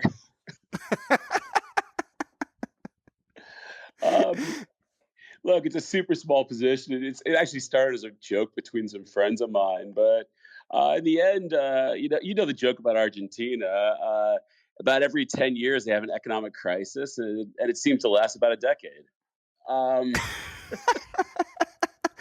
Like when you look at their currency chart, is there a country that can debauch their currency better than Argentinians? I don't know, but J-Pow's giving them a run on their money. So which Argentinian banks are you looking at, and what's the idea? Oh, I just bought all of them. I don't feel super strong about any of them, quite honestly. You can't do really fundamental analysis because, they have like 6 different rates for the peso, and I don't know which one to use. You can't even true up the balance sheet because, it's just like a totally made-believe economy held together by duct tape. I mean, like some of the like return on equity calculations of a bank, because the currency's fallen apart so fast, like, you just can't even like calculate it. I mean, they seem like they have 100% returns on equity. But anyway, here's my Yeah. thesis. I know it's a terrible thesis, and I deserve to get hurt for going to Argentina. But Argentina is mostly an export economy for commodities, agriculture. Primarily, it's like 3/4 of the economy for export dollar earnings. They've had a serious dollar shortage for pretty much forever. And if you haven't been paying attention, ag prices have just gone batshit. And so Right. they're going to finally have some dollar liquidity in the economy. They're already running a current account surplus and trade surplus. So this is going to help quite a lot to just liquefy the economy that really has a dollar problem. If you look at Argentina, Yeah. about every 5 to 10 years, it has like a sickening rally. It entraps a lot of portfolio managers and then, steals their soul. And these rallies, they tend to come either during some sort of political solution that fixes the perennial problems of Argentina being a communist country, or you have an ag bubble, and the local president gets to declare that his Peronist, I don't know how you pronounce it, but their dictator socialism is working. But it's mainly just because Okay. agriculture prices. And anyway, the banks do Yeah. very well when this happens. I own Argentine commodity producers. I mean, ag producers as well. But the banks tend to do well. You look at a chart, they've built a big, long base for a very long time. So And so there's the three banks that I'm aware of. There's the BBAR, right? Then there was the BMA, right, which is the Banco Macro. But like when we look at all of these charts, or GGAL, they all like have put in strong technical bases. I'm only obviously looking at charts as they're in their ADRs when they're listed here on the U.S. But they've been basing for a while. But you think that this commodity boom could be the catalyst for this? Yeah, look, they're basing, so you kind of know where your stop is. I mean, this is most of what I do is value investing, where the price gets lower and it gets cheaper and you add more. And something like this, that's really a trade. If the price goes down, it means it's about to go down a lot more. So you put a stop in place. But they're building big bases, and the ag thing seems to be helping them, or it should help them. There's an election coming up. I think it's in October. There's a pretty good chance that Macri's guys are going to gain some seats, which should kind of block Fernandez from doing anything too insane. He actually hasn't been as crazy as promised or feared. And so I don't know. It's really super hard to be bullish Argentina. I promise you, I will regret this one. You and Kevin will laugh at me to the end of time. All right. Well, But I have a small position. unless I put some skin in the game, and then I'll be crying with you. Then, what's it called? But what a run in commodities, isn't it? Like, forget oil not being able to break out, but like every other commodity, like this is insane. What's your take on this? I think, what was it, a couple months ago, 6 months ago or so, I was telling you guys I thought the whole periodic table was about to go just batshit, like just mental. And it is going positively mental. Everything on the periodic table is just up limit every day. And, J-Pow's looking around wondering why inflation isn't picking up. And until he, pulls up a Bloomberg and cues in some of these commodity prices, I think they're going to keep going. He's still printing, and you have these massive bottlenecks caused by COVID and infrastructure and permitting. A lot of these things have been like building for a while, and suddenly they melt. And I think it's going to get crazier. Look, I'm long a ton of inflation. That's basically my whole book, and I think inflation is going to really pick up in a major way. And it's one of those trades that just looks brilliant, or so far it's working. Do you have any like particular parts of commodity markets, like the basic metals and stuff like that, like the industrial metals anyway? Like, is it copper? Is it like the steel? Like, is there a particular area? Like the lumber's been going freaking insane. Like I mean, it's like everyone seems to want to suddenly build themselves a new house all at the same time, right? In this, I mean, lumber has gone just from March till right now, here at the start of May, it's gone from like 800-900 to 1,700, a double. Just But in like, 800 crazy to begin with. Let's be realistic. yeah. It's insane, right? But even the grains, like food and everything, like it's just running, unbelievable. It's I think the only thing that's keeping the kind of commodity indices down is it's such a huge weighting in crude oil, and crude oil hasn't really punched to a higher high just yet, and so it's kind of keeping all of those broader commodity indices kind of suppressed a little bit. But it is crazy. Anyway, let's talk a little bit of oil, because you were talking about some of these offshore oil rigs, and particularly VAL, that Valaris. What was going on here? What's with your idea? So, I've been looking at these. I think the whole periodic table goes crazy. I think this trade is just starting. There's gonna be some nasty pullbacks along the way, but this trade's just starting. But the thing is, I don't know anything about geology. I'm not a mining guy. All I know how to do is lose money at mining stocks. I'm really in the service provider side. I'm looking at the guys that are going to do well when their customers do well, and demand for exploration or spending goes up. That's really where I've been putting my money. Right. Because in the end, I know how to look at a bunch of steel and say, this is what the purchase cost was. It's really earned crappy returns for a while. But there's a replacement cost to this stuff. Or if I can buy it really cheap on replacement cost and it's not bleeding to death, then it's a good place to be. I mean, I own this Valaris. Just came out of bankruptcy last week. We have this service called Kuppy's Event-Driven Monitor. I know it's a funny name, but at kedm.com that we flag these sort of things coming out of bankruptcy. But it just came out of bankruptcy. It came out with a clean balance sheet. They have net cash in the balance sheet. It's got about a 1.5 billion enterprise value, but they have 10 billion of equipment on the balance sheet. I don't know if that's the right fair value, but that's their carrying value. But it's kind of been through bankruptcy, so they've impaired it quite a lot. They've written it down. I mean, obviously, it's worth more than 10 billion new. What's interesting, I mean, is that they're probably not going to be building more offshore drill ships anytime very soon. I mean, I just see zero desire for anyone to go spend $1 billion on a piece of steel that floats around, especially when there's a bunch of them doing nothing and everyone went bankrupt in the process. Like, I just don't know what bank's going to step up and finance this thing. So what usually happens in these sort of cycles is that new supply eventually comes out, and then the old supply, the old equipment is obsolete. So you have this piece of equipment that's supposed to last 30 years, but only lasts 10.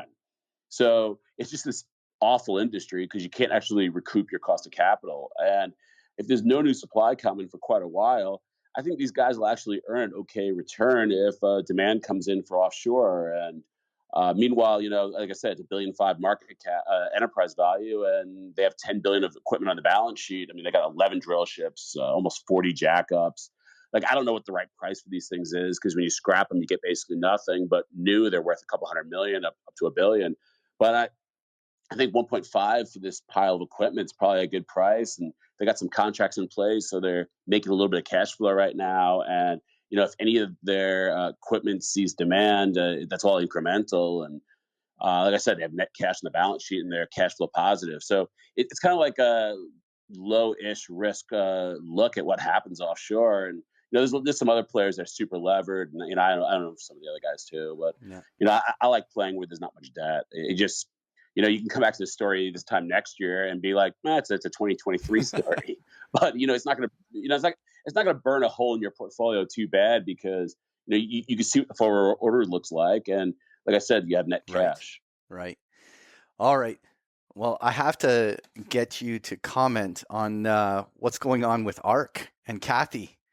What's because I know like this has been like where the big bubble was throughout 2020, and it kind of lasted into the start of this year. But here we are with the markets punching new highs, and like ARK just keeps going down. Is this over for Kathy? I don't ever want to say over, because JPOW just going to put a bid under everything, but it's not looking good. In the end, ARK is kind of like a Ponzi scheme made up of Ponzi schemes. It's a diversified portfolio of Ponzi schemes. Well, how you get those glossy mailers in your mailbox? It kind of fills up your mailbox, and it's like some 25-cent lithium stock, and it's like 15 pages about why you should buy it, and you're always kind of wondering, like, who is this person I've never met concerned about my financial well-being? like, do you still get those things in the No, mail? not Like, up I here. don't know. My wife just still throws them But all out. that's for you down in Miami? You don't get those up in Canada? Well, maybe Canadians No. are wise to that. There must be some Canadian law that stopped it, but it's but anyway, but we get did those. he, And I always wonder, like, who is this individual concerned about my financial well-being that spent a few dollars to mail me this thing? Uh, Crazy Kathy looked at these sort of things and said, this looks intriguing. Let's buy a lot. Let's buy so much that the share price goes up that these companies, instead of dumping the stock on us, actually can raise money accretively and just spend most of it on marketing and like grow their Ponzi schemes. And she built a business around it. It's brilliant. I never thought anyone would take a look at these things and say, we could take this business that normally would have peaked out at like $100 million pump and dump. We can take this thing into the tens of billions. Like, we can do it. We believe in ourselves. And it's brilliant.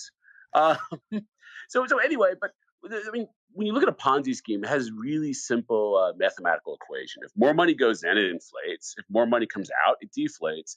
And Ponzi schemes are very unstable. You never hit like an equilibrium that's happy. It's either or. And so, if you look at ARKK, which is, the biggest of these, it peaked out on April 15 with 201 million shares. All right, I'm trusting my Bloomberg for this data, so I could be embarrassed. Well, the price peaked out at like $160 back in February, but like in terms of the actual price of the unit. So you already have a divergence, and usually divergences mean something. But you peaked out April 15 with 201 million shares. As of yesterday, you had 188 million shares. Okay, so you've already bled out like 15 million shares from this thing, which is 7% of the shares outstanding. Now, look, it could reinflate, but if you start bleeding out stock, and it's been 3 weeks of bleeding out outflows, these things kind of it's like a ball. Once it starts going downhill, it kind of gathers momentum, and people start hitting stop losses, and people start, losing money, and then they start, saying, "Hey, why do I own this thing? Let's go buy some, dog cleaners instead." And something that's going up. Yeah. I mean, people chase the thing that's going up, and then that just leads to more guys having stop losses. I mean, look, today the market's screaming, and this is barely up.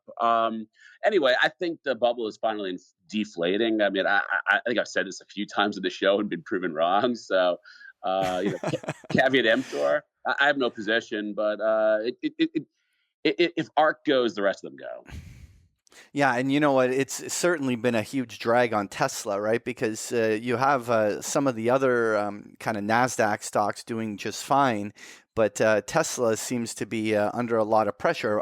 Must be from all of the selling that Kathy has to do now, right? Yeah, a number of her larger names are really underperforming the market. I mean, they outperformed on the way up. Now they're underperforming. At the same time, you're seeing a lot of these high multiple SaaS stocks, a lot of the high multiple like fake companies. They're all starting to underperform. I think that's a recognition that inflation is going to pick up and that multiples will compress a little.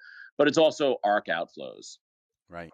Which is why when these things start deflating and going the other direction, they tend to gather momentum in the other direction. It's hard to reinflate it. Right. Well, Kuppy, I'm looking forward to drinking some beers with you down in Miami. It's going to be a great time, right? I'm super excited. I mean, I don't know what's the rules. Who's allowed to come? Any of our listeners that tell us they're coming. We're going to at some point have to do some sort of a head count. Listen, all of our listeners that want to join Kuppy and me down in Miami for a beer, whether you reach out to us on Twitter or whether you reach out to us by email, start reaching out so that we get a head count so we know how many people are coming. But everyone's welcome. It's going to be a great time, bud. Any of our listeners can come have a beer with us. $1 million bar bill. You're gonna have 200,000 people in South Florida. Yeah, well, we're gonna have to keep that on the down low. There'll be anyway. Well, it'll be good though. So, but listen, before I let you go, why don't you do a quick plug about Kedem and where people can follow you and sign up? Absolutely. Kedem is a monitor I built to track a bunch of event-driven strategies. It's the sort of thing that would track Valaris coming out of bankruptcy. We track over 20 strategies. We're adding new ones all the time. Go to kedm.com and sign up. It's still free. We intend to put a paywall down, but we've been a little slow on that. That's an IT problem, but it's coming. So get your wallets out to pay for it. But my strong belief is that it's a service that will make you some money, and it's worth paying for. And if not, I agree. I read it all the time. I love it. Anyway, but also they can follow you on Twitter at @Kuppy, right? Yeah, or Adventures in Capitalism is my blog. I'm starting to develop a little media empire here. All free, oddly. Oddly, it's. But I'm sure that will change over time. But anyway, all right, Kuppy. Listen, for first of all listeners, we're going to be in the coming weeks letting you all know about this. I guess we have to now call it the Huddle Muddle and not the Piss Up because we don't want to piss Kev off. But we'll let everyone know where and how to come and join us down there. But it was great to have you on, Kuppy, and look forward to seeing you in a month down in Miami, bud. Totally looking forward to it. And please, everyone, email Patrick. I do not know anything about this. If you email me, I'll press delete. Right. Reach out to us at the Market Huddle, not to Kuppy. We'll let you know all about it. All right. Thanks for joining us, Kupp. I'll see you in a month. Sounds good. Okay, Patrick, it's time for talking charts and for you to prove to us that technical analysis is better than astrology. All right. Well, it's going to be a tough one to do, but let's give it a shot. I've managed to piss off all of those people that with the asset thou shall not be named, and I figure I should just round just it out. Keep going. Just keep going. Keep going. Piss everybody off. Yeah, dig your hole deeper and deeper as you go. All right. So let's talk some charts. But before we do, let's talk about the top 3 things we were watching last week. Just quickly going. 10-year break evens exploded higher. Went out the day at the highs, 250. Started last week at 235, so we added 15 basis points. It looks like commodities are running. It's not a shocker, but it's interesting that the 30 years don't seem to be going as fast. But anyway, the 10 years are definitely on fire. Inflation is definitely coming. But I would have thought that there would have been a little bit of a bigger move in Treasury bonds, and we're not seeing that necessarily. Well, because it's all in the inflation. Yeah. It's, you know why 30s aren't going, though? Why is that? Because that's where I'm long. That's definitely it. Yeah, everyone knew. Yeah, for sure. Right. That's a problem. We're talking also about those big tech earnings reactions, and overall, most of them still the FANG stocks just are not where it's at. Right, like Amazon's generally been weak, and Apple turned up, but it's still been really weak all last week. We have seen a pretty strong market, but it's not in this FANG space, and it's Google's holding up and stuff, but these big tech earnings. The reaction has been more or less distributive. You have anything to add to that? No, I don't. You're absolutely right. It's been disappointment. There seems to be a lot of big good news baked into those cakes already. And then how about those job numbers, Kev? Oh, exciting. It was wild. Were you at your turret ready and trading? Did you? No, I wasn't. Well, no, I was at the turret, but I wasn't ready. I don't think anyone was. The long bond, the UB contract, which is like the ultra long bond, it went just straight up. And then what was really interesting was the action that eventually, for the rest of the day, it sold off and it closed on the lows of the day. Yeah. Curve steepened. Really interesting action. A lot of people with a lot of different opinions. I'm sure, but we're going to be hearing lots of FinTwit kind of gurus out there telling us what should be done in terms of how to fix this problem. But I don't know. To me, it seems pretty clear that the Fed's on hold for a while, and this is just one more kind of candle on the cake to signify that's their preferred course of action for now. Right. Okay, let's talk about the top 3 things to watch next week. And so, number 3, U.S. dollar, Kev, we squeezed it in. We let you. Actually, what happened was I wasn't there, and you went and did it without me, and you put it on there. No, kidding aside, actually, I do think that it should be there because there's been a lot of people that have been, looking for a bounce, and yet it's been they've been looking for a bounce, and yet it's been selling off, and today was just ugly. Yeah, you know what? Last week when we had that green breakout candle come in on the 30th of April, like it usually a green breakout candle like that usually signifies some reflexive or reactionary move, some fib retracement of some sort. We could have easily seen the dollar index work its way back to 92 just to backfill that huge drop we had throughout the month of April. And after just a couple of days, it couldn't even hold that 1 day's gain. And then after that jobs number, it was just bleeding. And this price action is distributive. It's now below all of its moving averages. It doesn't look good. I mean, it does have a big support line. I don't know if this is where you begin a short operation on the dollar going into all these previous lows, but there's certainly nothing bullish to say about it. And so watching whether there's follow through on today's selling is going to be my number one thing to watch next week. Well, it's number 3 on our list, though, isn't it? It's always your number one thing to watch. You know what I love about you, Patrick? When you start explaining things and you talk about an operation or a campaign, you sound like you're Jesse Livermore and you're about to, give it to them. Yeah, except nowhere near the right size to be able to give it to your campaign. I'm about to engage in a short campaign.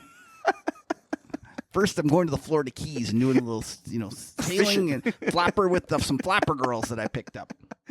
All right. Okay, number 2. Let's talk number 2, gold. Oh. Yeah. This was the 1800 level was somewhere that a lot of traders were watching. It was where the 200-day moving average was, and predominantly it was when we broke below it back in February. Was where actually, let me just throw some moving averages on here.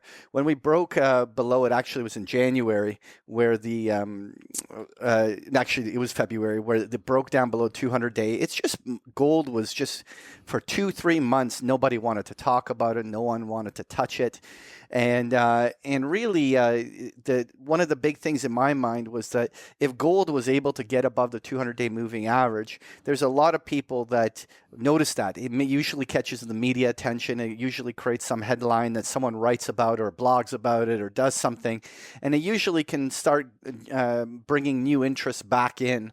And earlier this week, we got the big breakout above. And I think one of the biggest things to watch is whether the gold bulls can actually build on this and whether or not they can keep it above that 1800 level.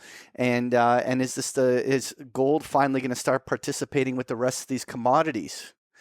You know what I like best about this gold rally, Patrick? It's that very few people are talking about it. And I wasn't actually the one to recognize this. And one of the guys I follow, I can't remember which one of my shrewd Twitter followers that I have, he pointed this out, and I was like, he's absolutely correct. This gold has done all this, and nobody's talking about it. Nobody cares. Let's face it, with Dogecoin and all these other things going up so much, who cares about gold? Nobody. This is a stealth bull market, the best kinds. Well, you always want to get in before it becomes headline. Yeah. Because once it's headline, then that happened just in energy a couple months ago. Like when buying the energy stocks back in November, nobody wanted to even talk about it. No one wanted to even touch it. Nothing. Suddenly, you have a couple of the big analysts come out a month or two ago and start saying oil's great. And they're buying it 50, 60, 70% off of its lows, and now it's a great idea. You always want to kind of catch on to these things before the big boys start talking about it and the media outlets start picking up on it. And so it's interesting. Is gold breaking out? Number 2 thing to watch on our list. So let's go to number 1, Kev. What is it? Inflation. CPI numbers. Some inflation numbers. You think it's going to come hotter than already elevated anticipated number? Was it like 0.6 or something that they were looking for? Probably will, because you know what? That kind of will make everyone go bananas. And that'll kind of but that's actually where the forecast is. Like hold on, let me just actually look at the forecast on CPI inflation. No, so it's 0.2 is the forecast for and it's 0.3 for core. And it was actually last month where it was 0.6, wasn't it? I don't know. I just think that all these things are going to run hot, even though today's numbers were a disaster with the employment. I think that everything else is running hot, and they'll surprise to the You know upside. what? I actually would only discredit CPI if it doesn't actually come in hot after this ridiculous move in commodities. But then again, it's calculating last month's, right? Like a lot of these commodities are really running the last few weeks. And you know, right? like commodities, really, they're not a huge input into CPI. Well, they should be because in the end, they're the basic material that goes into a lot of the underlying Yeah. products, right?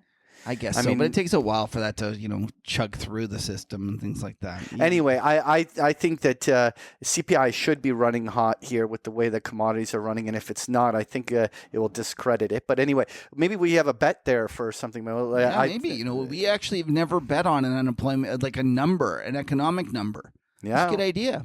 like maybe we'll go there today. Yeah. All right, so let's actually talk some charts then, Okay. and see what's going on. You know what? I do want to start off here with the S&P, right? Like a little 3-day sell-off held. We were talking about Brent Kachuba's kind of gamma spot gamma, like the gamma flip levels, which were all like more or less. I'm just rounding to 4150, and really the bulls had to hold the line earlier in the week when that sell-off ensued, and really.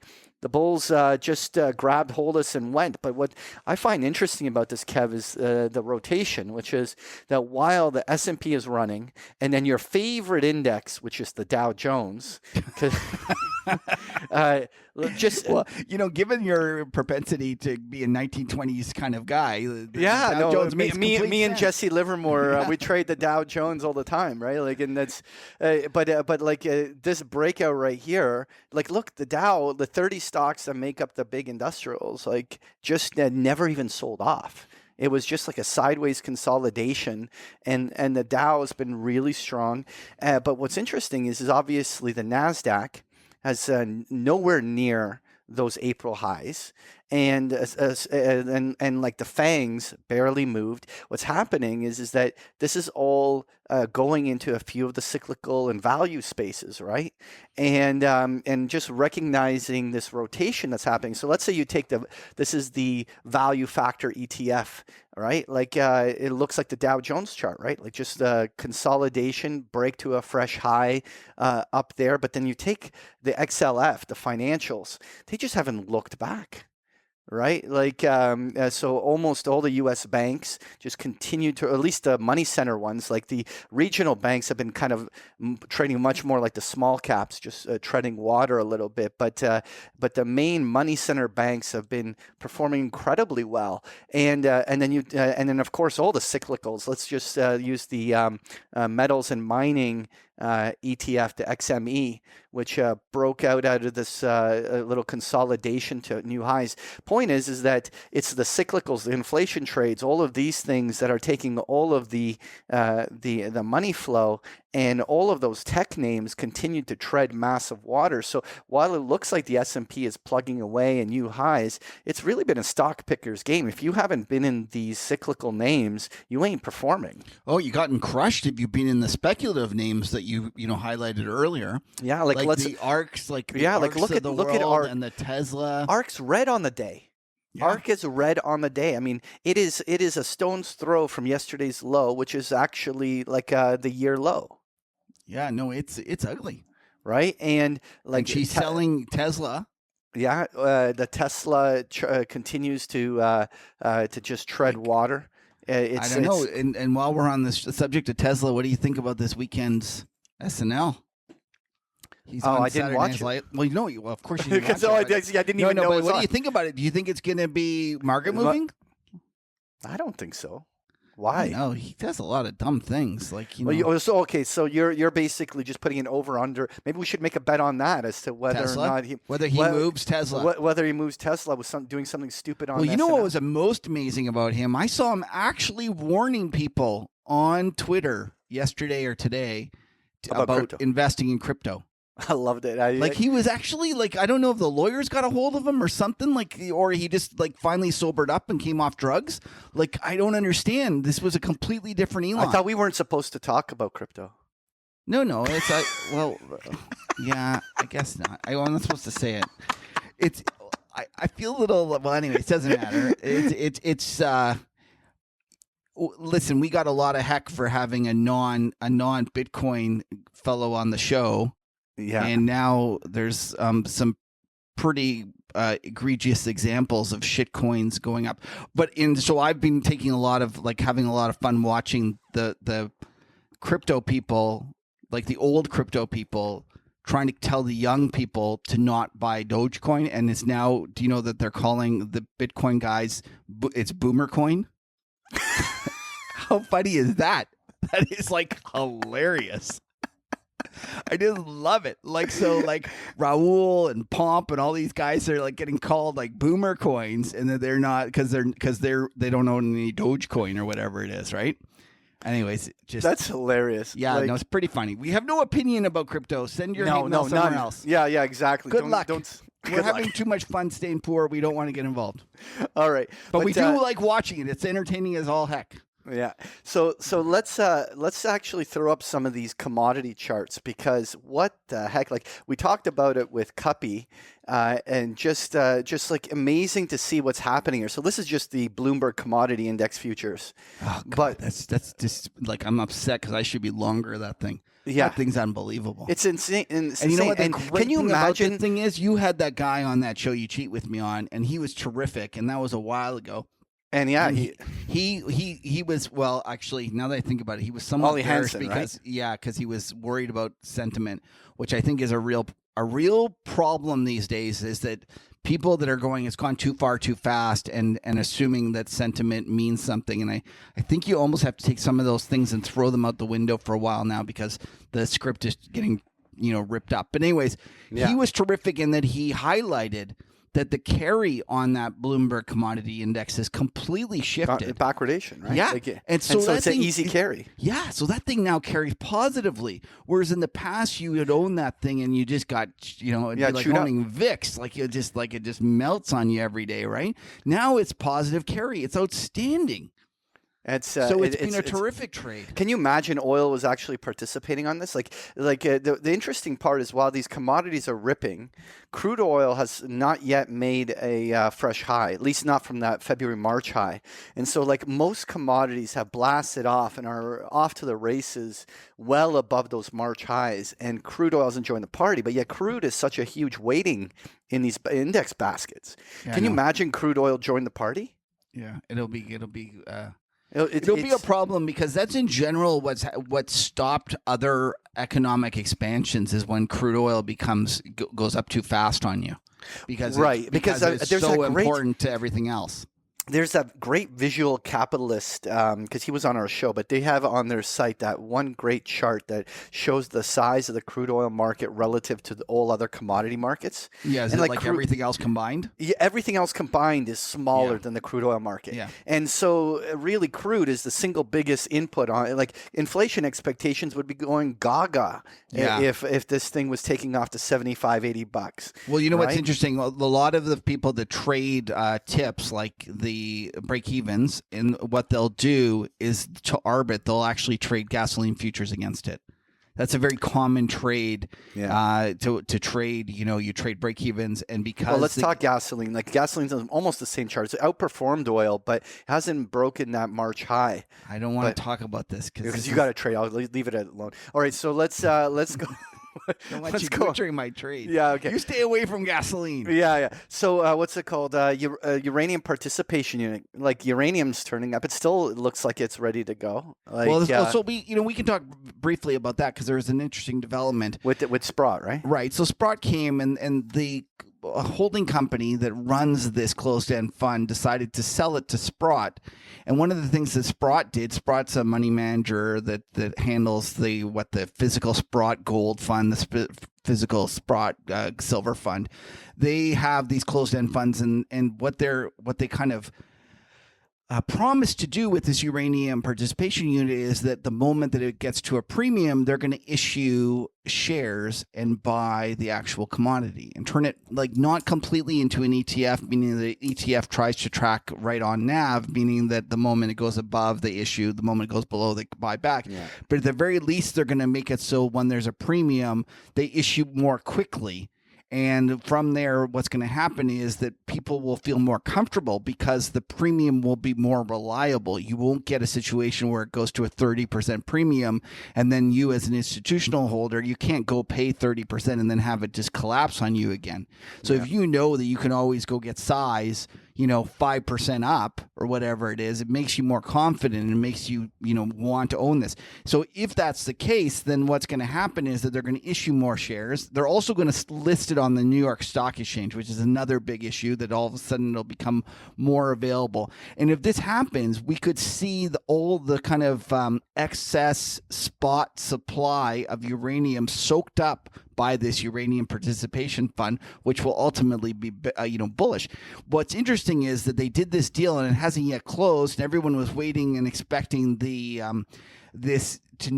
no shares to be issued until the deal actually closed. And then, the current managers of the uranium participation fund surprised everyone by doing a big issue. And what's even more surprising is that at first, you'd think that they would come in, and here we are, and it's closed up at the highs, and it's looking like even though we know that there's going to be more shares issued, the bullish kind of story is assuming that I guess spot will be higher by the time that Sprott takes over. There you go. It's a nice chart. It's up along some resistance, but it's rolling up like with the entire commodity complex. I wanted to go some of the other precious metals. Just looking at silver, going right back toward the highs from 2020 and 2021. It's still not yet at that kind of 2930 level, but it's certainly a stone's throw away. But when we take a look at platinum, not far from that February high, slowly trying to break out. Palladium, which had a huge run, just pausing a little bit, but it hit 3,000. It was a pretty good run, and of course the grains were running. Wheat almost ready for a fresh new high. Corn just keeps plugging to the upside. It's unbelievable, isn't it? I feel like such a chump. The entire theme of this Market Huddle show for last year was you got to own more commodities, and you clearly didn't own the grains. enough. I used to tell you I don't know anything about them, but you got to own all three of them. They're so cheap. You know what I'm looking at though, Patrick, and I want someone to tell me. How about rice? You forgot the fourth one. Rice. Yeah, what? You're laughing. You should look at that nice chart. It's moving. I've never traded rice. Well, I've never traded block cheese in this. There's a first for everything. Oh, right? Where's the block cheese? What's that chart look like? The BLK. I got to put this on a line chart. There's a little. I've bit never of traded block there. cheese, but I'll tell you, if inflation kicks in and causes block cheese to go, I'm going to be pissed. If I miss the block cheese move, I'll never forgive myself. I will never forget. Okay, let's have a look at see how much this traded today. There were 7 contracts trading today. That was me. No, I'm just kidding. That's probably like one restaurant that basically we got some open interest. We got a couple hundred contracts in every month out until June. You got to take physical delivery on this shit though. Can you imagine that? We should buy one and then just have a block cheese at one of our piss ups. Yeah, we could eat all the block cheese. We can buy some cracker futures as well. Okay, so let's have a look here. How much you get? It's 20,000 pounds. That sounds like a lot of cheese. That's a lot of cheese actually. Maybe we got to take it down. I wonder how much that is. Maybe we do have a lot of listeners. If everyone takes 1 pound, no? Yeah, $35,000 of cheese. But we'd have to go to Chicago or wherever the delivery is to eat it. We'll just have a party. We'll just get some knives, some forks, and we'll just eat 20,000 pounds of cheese. Okay, next chart. Lumber. Oh God, unbelievable! We're such idiots. There's another trade that we don't. No, but like that. No, but we knew it was going parabolic, and we knew that it would get stupid at the end of a parabolic move. But like this has now just gone outright. Like this is now just like I'm pretty sure that you know how that slope keeps getting steeper and steeper. Yeah. I'm pretty sure it went the other way. It went more than 90 degrees. It went 110 degrees now. It's going backwards in time. backwards in time. Like the slope just like tips over once it goes. Not only has it gone 90, it's gone more. But like at this stage, whenever something goes parabolic to this magnitude, there's going to be a mean reversion. But the thing is, this could hit 2000 first. Like this thing is this is insane. Like I saw someone saying that one of my buddies was saying he was gonna short it. He thought it was almost over, and I was like, you're way braver than I, because like I'm not gonna I have no doubt that this will be lower, kind of a month or two from now. But like you're absolutely right. It could be 2000. It could be 2500 for all you know. Yeah. Like it could be just crazy. There's nobody. First of all, we're looking at the front month, and the reality is that nobody is really guys are short the front month, but that's the only people that can really deliver into that are the sawmills. And there's just not enough. And if you go look at the curve, like you go look at January's trading 1200. So it's what, $400 or $500 lower. Yeah, so you're just basically making a bet on the current spot shortage. I mean, everything's in backwardation though. Like that, this is not a surprise that we're seeing this. But you know what? Kuppy was talking about the periodic table and just being along that. Let's talk about some of the other ones. Okay, first of all, just lip service on the 475 target being hit on copper. But you know what? My target was 475, but it hit in such parabolic fashion that this might just go stupid to the upside like lumber. Yeah. Like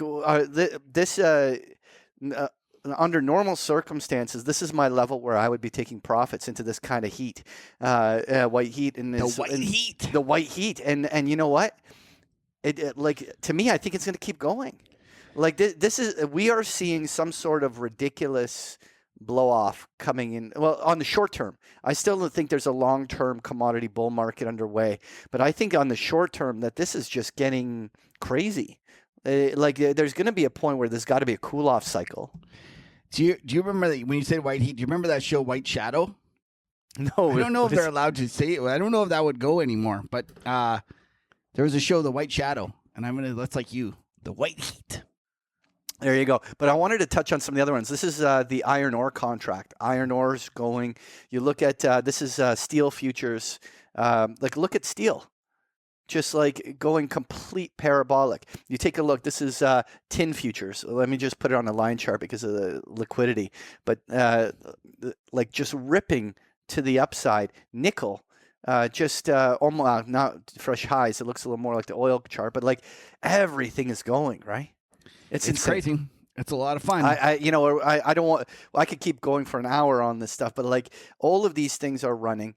The commodities are in some sort of parabolic phase. It's definitely where almost all the money flow is going right now, and where everybody's chasing. That's the things to watch. Question really is how long can the bulls keep it going before gravity takes over and brings pauses this entire advance? But it's hot right now. Anyway, that's all I have to say, Kev. Anything you wanted to finish off with, or is that that's a good way to end it? White heat. All right. Okay, Patrick. Time for This Week in Trading History. What do you got? All right. Well, this week I wanted to go back to May 4th of 1893. Now, we've in the past talked about the Panic of 1893, but I want to put a different spin on it and talk about one particular company in there. But let's just kind of give a quick overview of what happened back then. The Panic of 1893 was a serious stock market and economic downturn that was the worst depression the United States ever had and experienced at the time, and continued to be the worst in history until 1929, which basically was like 4 decades later. It was marked by the overbuilding of shaky financing of railroad companies, a series of bank failures, a run on the gold supply. At the time, like 14,000 businesses went out of business. There was like 200 bank failures. People lost their homes and savings. Unemployment blew through 20%, and then the whole depression lasted like 4 years before it turned, right? And so during that period, while obviously there was things like the railroad bubble and the precious metals markets running into trouble, but I wanted to focus on one company in today's story, which was the National Cordage Company, which declares bankruptcy on May 4th of 1893, right at the turning point, and started the stock market reaction during this entire cycle. Their failure came an attempt to corner the hemp market. So the sudden insolvency of the business in 1893 had to do with the inability to acquire enough money to corner the hemp market. So in their process of making rope and other stuff like this, and not a result of the mismanagement of the company. So at the time, National Cordage was the most traded stock and this in the market. So a rope making company was thing. I would think that would be crazy until we were trading bits in the sky today, and then it's like, well, a rope company, maybe that's all right. But anyway, it was the most traded stock at the time on the New York Stock Exchange, and the shares quickly the sell-off that ensued afterwards spread across the whole market, and so it was originally assumed to be a healthy, prosperous company, and so the failure completely caught Wall Street by surprise. So the company originally came into existence in 1887, and it was noteworthy because in 1890 they did their big initial public offering with raised like $5 million on an 8% cumulative preferred stock issuance, and the corporation sought to decrease the cost of its production and distribution, and basically corner the entire market and dominate that kind of raw materials space. But it was on May 4th in 1893 where on the announcement of them running into financial problems and the bankruptcy, that the stock, which opened at $39 a share, fell 50% in just the first part of the trading day, and the rest of the market dropped in a panic, where stocks that we are familiar with today, like General Electric drops and Union Pacific, each of those kind of dropped like 10% on that. But the fear would spread the next day. So on May 5th, the next day, which would become one of the most volatile days in stock market history at the time, and remained so until some of the carnage days of 1929. And to give you an idea of the kind of volatility, General Electric at the time declined 35% in just one day. It was just a complete and total bloodbath, and it led to a lot of crisis and that ensued. And while this was the stock market part, there was obviously big issues in the farming and grain markets and the railroad business, the financing, banking. It was a big mess back then. And yeah, it's most people always stop at 1929 when they go back in history, but 1893 was a pretty interesting story back then. Well, thanks for sharing that with us, Patrick. Well, it's time for skin in the game, Kev. Yeah, it is. Okay, so I won another one. Yeah, I mean, you got me. Well, listen, you knew I had a bias, and you knew you could corner me, and I felt like I had to give a pitcher of beer. That's my donation. It was to a good cause. It was to a good cause, but so let's review what was. So we went on that U.S. dollar yen, and you put me out there for a one touch into 110.50 by today's close, and well, we got nowhere near it. We don't even have to look at the chart. Okay, I don't even want to look. Let's just not talk about it anymore. You won. Okay, so let's. Okay, so let me just. But that means review the rules, and let's talk about this week's bet. Okay, so Skin in the Game is a weekly opportunity for us to demonstrate that we are degenerate gamblers at heart. Every week, one of us presents a wager, and the other guy chooses which side of the bet he wants. Every wager needs to settle by the next episode, and the currency for the wagers is as follows: the Duke and Duke, which is a crisp $1 American bill, a pint of beer, a burger bet, a pitcher, a case of beer, known affectionately in Canada as a 2-4, bottle of wine, not a box, with a $100 limit, steak dinner, and then the ultimate we will now put as the mink jockstrap. I'm not going to do it. Patrick's not going to do it either, so it's not going to happen. The winner of the bet is obligated to create a new bet for the following week. All wagers settle in full, and there will be no netting of the positions. Okay, this isn't nom. There's All right. rules. Okay, now let's figure out. I guess I need to come up with a bet, right? Well, you haven't even thought about this? Well, You're gonna like make one on the fly? I was thinking about it a little while I was doing it. I think Where do I'm you gonna wanna do go then? Tesla because we got like Saturday Night Live. Oh, right. I like Yeah, it. I like it. Yeah, we I got like do it. Tesla. So pull up the chart. Yeah. So I was thinking about of doing a range to make it more exciting because we've been doing a lot of just up or downs and those are boring. All right. So I was thinking about like a range on the week. And I was thinking about like, okay, so where would I be on a range on the week? So here's the deal. So for next week, the high minus the low, so the highest of whatever high day and the low of whatever the lowest day. That's going to be, we're going to call it the range on the week, okay? And I'm going to give you a level, and then you get to choose higher or lower. You know, and so okay, so I don't even get to do the math with implieds. Okay, fine. All right, let's. I'm gonna wing this. All right, go for it. Let's see if you can. Okay, so we can just figure it out. Look, you can see no, like the last just week was like 640 to 720, right? It was 80 yeah. bucks. So we got a high-low range of $60. That was like 8%. Yeah, if it was wasn't it 80 bucks? Okay, well my number is 80 bucks. Okay, well, actually, if you include that one candle, then yeah, that was not 64. Now I don't know how you got it. How did you get 80? No, anyway, anyways, but I'm wrong. Anyways, that's my number. I think there's going to be a little more volatility because of. So Elon. so you're saying $80? Yeah, high, low? you choose up more or less. Less. I did not expect that. Okay, well, good for you. What does that mean? That you don't want to like? No, bet I'll big? bet. We'll do a picture. We got a lot of pictures to get ready for the pits up. Although I kind of like my odds here though. I don't want to shy away. Picture. You can do it. All right. Fine. We'll picture keep it it at a picture. I was hoping you were, a buyer of all. You always would overpay for it, but I'll live with it. Who knows? Elon might do some crazier stuff. You see, and if there's any one person that is capable of moving the stock by saying something stupid, it's. Yeah. But then it's scripted mostly. They hold the signs for him to read. Yeah, but you think he's gonna wing shit?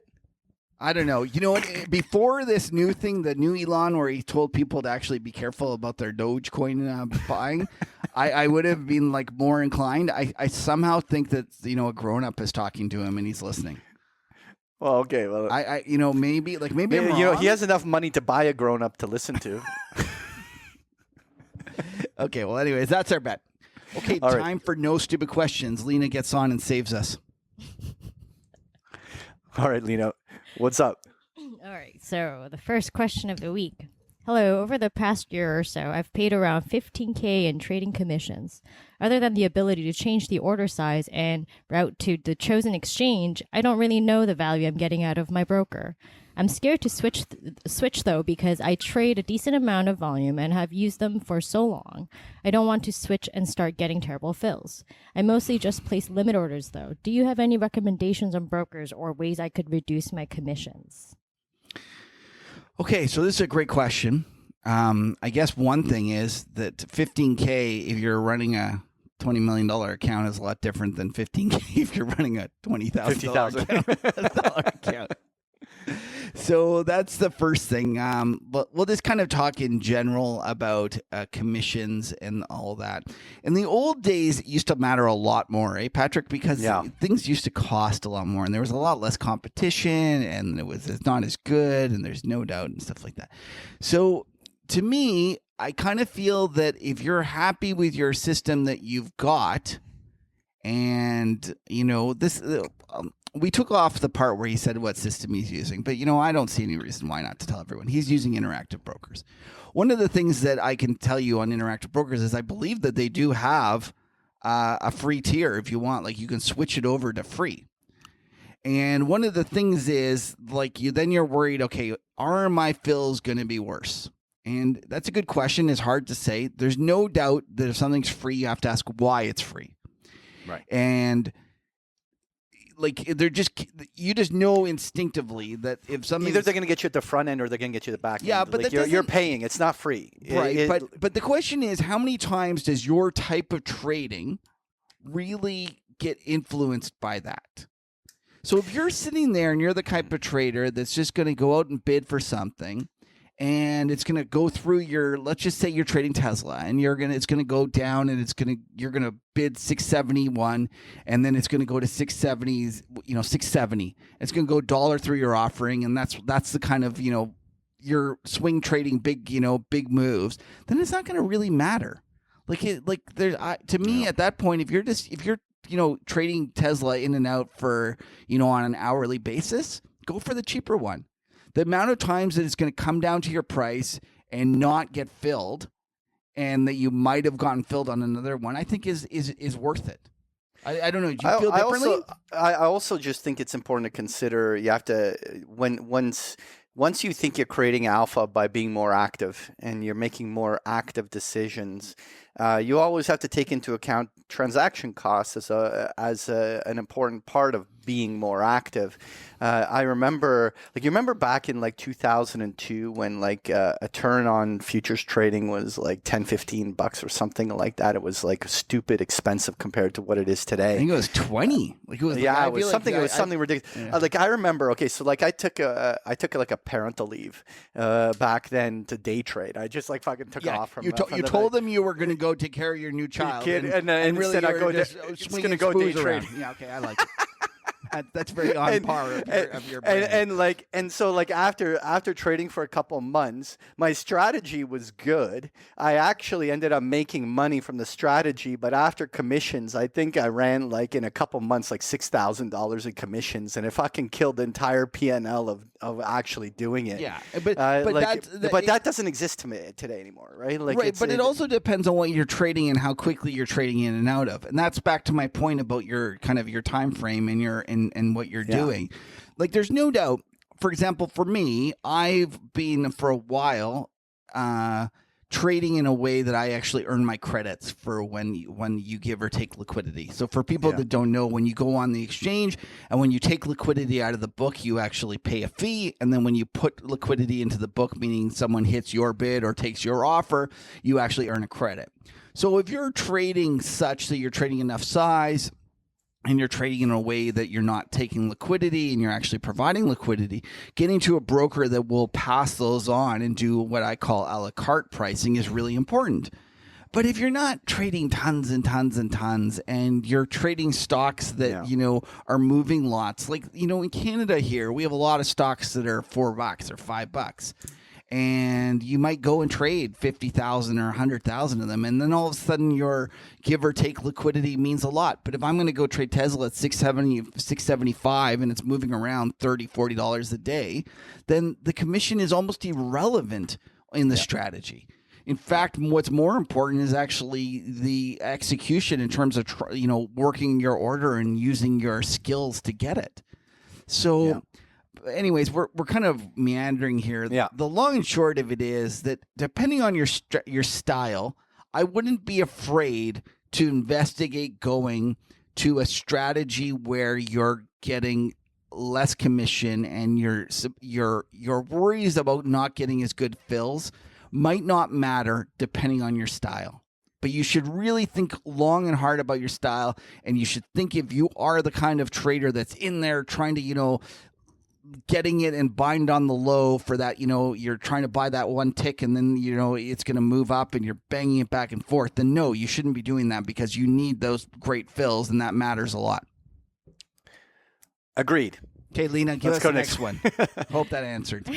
Probably didn't. It's probably another stupid answer. Another very on brand. Okay, let's go. Hi, guys. Great show as usual. Can you share some ideas on how us Canadians who have a lot of U.S. stock exposure can hedge our slowly eroding accounts as the Canadian dollar moves higher? Thanks. Very, very typical Canadian problem, right? Because they love U.S. stocks, they love but transact in Canadian dollars. And, well... Or at least you convert it to U.S. and you're looking at your net worth when it's back into Canadian dollars. One of the reasons it's been such a great and popular trade is that, let's face it, over the last 10 years, the U.S. stock market has been the stock market throughout the world, and in terms of performance, it's been the best performing stock market. And then you had the tailwind of a great U.S. dollar bull market up until a year ago behind you, right? So not only were you winning on the stock market, you were winning on the currency as well.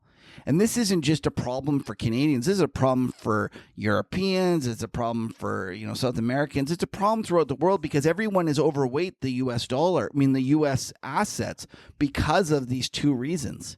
Yeah. And I think it actually has bigger macro implications for the stock market. So in terms of hedging it. Forex, would you go there? So yeah, to me, like if you really want to hedge it properly, the easiest way is to figure out. So you have, let's just say you have an RSP, which is equivalent of a 401k in Canada, and it's got $1 million. In your brain, you that's the way you function. You'll just go and arb it out, or like hedge it out and do your adjustment that way. But the way that there's also there's also other ways, like in the account itself, you can use currency options. Obviously, there's a carry for that. In Canada, for Canadians, there's those USX options available by the Montreal Exchange, which are European settlement, and each contract is like 10,000. I mean, when you're talking implieds that are a little bit lower on these currencies, we don't have very high implieds today. I mean, you can go in there and hedge out outlier risk, right? There's at least a choice. But you're paying for that though. Like if you just want to flatten the risk, you're flattening the risk, but then the thing is the U.S. dollar rallies, and you've taken the forex trade. You basically neutraled yourself. You haven't. If you pay the premium on the option, you still have the choice. If the U.S. dollar turns and rips the other way, you're just out the premium, right? Yeah, no. Anyway, there's choices. There's choices, but at the end of the day, you really ultimately there's going to be a cost to hedging, and there's going to be friction involved with hedging. It's not easy. You'll never know your notional because the thing you're trying to hedge is moving around. It's a somewhat complicated transaction. You can also, one of the things to think about is just changing your holding of U.S. assets. Oh, I know another thing, Patrick. How in Japan, remember when there was a time everyone loved buying Japan, but they were worried about they would love buying Japanese stocks, but they were worried about the Nikkei going down. Yeah, and so there was all these ETFs that were basically Japanese Nikkei priced in dollars. Yeah, and so they still exist. Yeah, and I'm sure that I don't know them for the U.S., but I'm sure those also exist. So one of the things that you could do is if you were wanting U.S. stock market... Yeah, but that has to be an ETF as opposed to individual names. That's correct. You're right. But I'm just trying to say if this listener has they just want to own the S&P, index, you can go and you can own what's it called, a Quanto or something. There's some fancy word for it that basically you can buy an ETF or some sort of product that has it traded in it, and in essence, there is no foreign exchange risk. You are getting Canadian dollar change in the S&P 500, currency issues. Anyway, something to think about. All right, Lena, what's next? So next question. Hi all, repeat questioner. Thank you for the insight in the past. What is a realistic goal for absolute return on a year-to-year basis if you're not burdened by size? We all know the efficient market hypothesis is for boomers and for some tenured professor to teach to a bunch of state school kids to destroy their dreams and send them to corporate finance. But is the 50 to 100% annualized returns from elite traders who not burdened by size even realistic? Or is it just guys blowing shit out of their ass? Any framing here is greatly appreciated. So I'll take this one. I know lots of people that do regular 50 to 100, like on a regular basis. It's not impossible, but this listener has correctly identified that usually they can't scale. Can I add some additional color to that, though? Right, for someone to do that, they've got leverage. For 100%. Listen, I'm talking professional traders that are doing this for a living and staring at this. This is the thing, right? So when people talk efficient market hypothesis and they're looking at long-term returns of stock markets and things like this, they're assuming that you're just investing into the market and this is the average long-term return of the market. But pro traders are managing risk actively and turn up the leverage in a big way. So so returns are always a function of leverage. You juice up your leverage 5 5-10 times, you're going to make 5-10 times that amount. But it's just about how you're managing the risk, because you now can be zeroed if you freaking drop the ball. Right. And to be fair as well, you know, he's asking if there's these people just blowing shit out their ass. For every guy that I know that, you know, can do that, I know a whole bunch of other guys that are just applying monster leverage and get lucky on a run. So there's tons of those guys too. And what you need to realize is that the amount that can do it over a long period is much different. So I always say to someone, like, you know, when you look at someone's returns and they show you 2 or 3 years of doing well, who cares?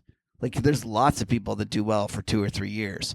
It's somebody that can do well for 20 or 30. And that's a lot more difficult. But having said that, I don't want to make it sound like I am not one of these efficient market fellows that thinks that, you know, that there's nobody out there making that sort of money. I think there's lots of people out there that do exceptionally well, and that most of it comes down to being disciplined, though, Patrick. And you mentioned leverage, and you mentioned that they're doing that, but they're doing that in a very controlled and leveraged way, and they're finding an edge and just repeating it over and over and over again in some way. Right. But listen, I just want to say it can be done. There's no doubt about it. I know lots of people that do those kind of numbers and better. Agreed. And there's also all sorts of people that say, you know what, I don't want that kind of leverage. It introduced too much kind of unpredictability in my life. And there's lots of guys that just go, you know what, if I can do 20 to 40 and I kind of, I'll figure it out, and I do it that way, they feel much better. My view always is, and when I teach it in the programs, is that first you need to learn to trade, and then you can at that moment apply the magnitude of leverage to kind of reach your risk and target goals, right? So you just have to first learn without that leverage on how to make really good decisions, and then your returns are a function of how much you choose to juice that up. You're absolutely right, Patrick. And that's and so you have to take it one step at a time to getting there. And it's difficult sometimes when you look over the short run to differentiate between alpha and levered beta, and that's what you need to be aware. Or just getting lucky. Yeah, well, that's levered. Yeah. Okay, Lena, last question. We got one. We're doing a fourth today. Yeah, this is actually more of a comment than a question, but here it goes. Hey guys, thank you for taking my question. Will be interesting to see what commodities do in general through year end. Appreciate all you do. I still have a cache of 3.5-inch floppies, and I'm a millennial. Don't feel bad about your zip drives and VHS tapes. I'm very excited to get you guys some beer. Probably best if Patrick brought a bigger suitcase if he makes his way to Chicago. But alternatively, I could try sending some quote-unquote yeast samples. Or maybe you guys know someone in import and export, and we can do it legit. Any beer styles you guys absolutely will not drink. I'd like to do a smattering. Is that how you say it? Yeah, that's how you got smattering. it. Yeah. Something lighter, something hoppy, something roasty, something tart, something thick and dark. Well, there you go. That's awesome. But you know what? I actually somebody's Tinder profile. What they're looking for.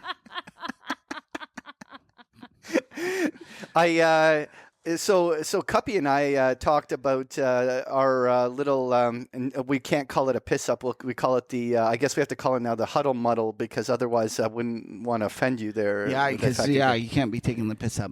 Plus, he's American. He's not like Canadian / British. Okay, right? so but so that's going to be a great opportunity. But I'm also actually going to be after Memorial Day in Manhattan as well. Probably the week after Miami, I'm going to be in Chicago. So if any of our listeners want to do more of a informal huddle muddle, and if you reach out, maybe there's room for me to have a couple of these meetups along the way. And you can smuggle some beers.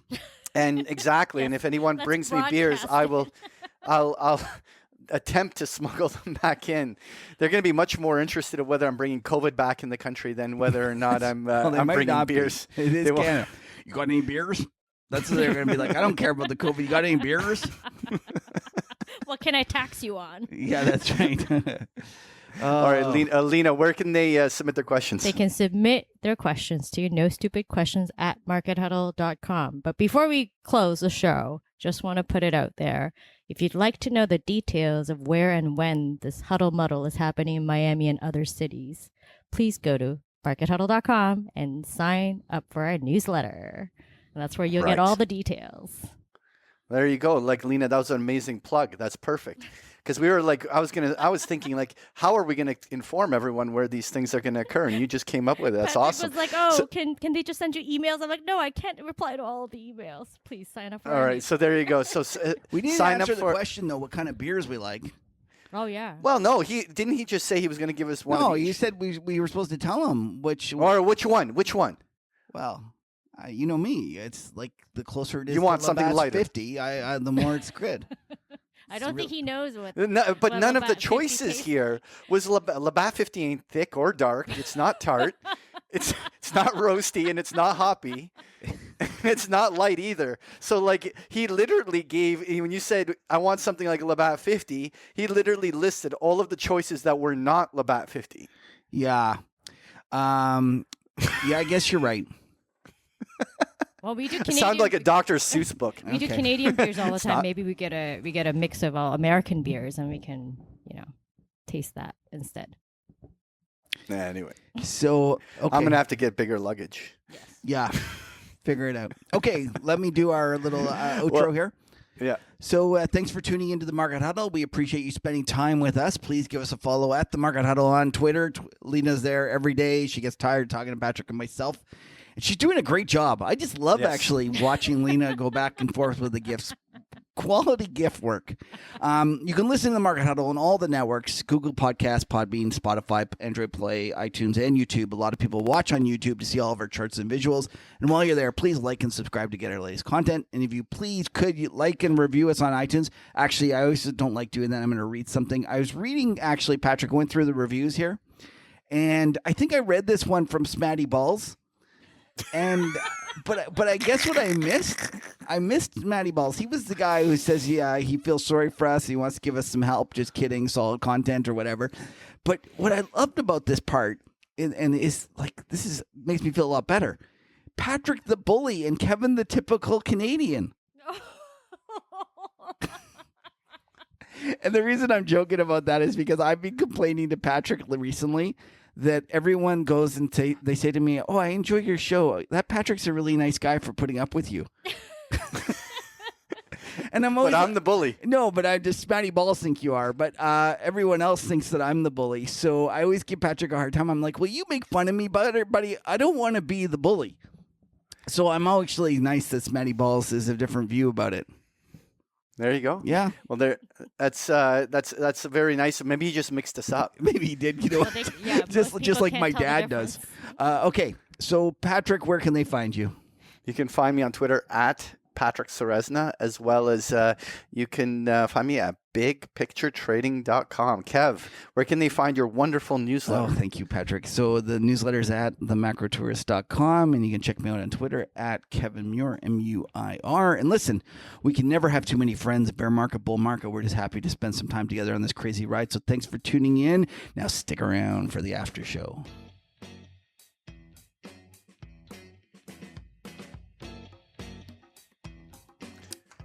Oh, Okay, so we got to do the beer first. Yeah.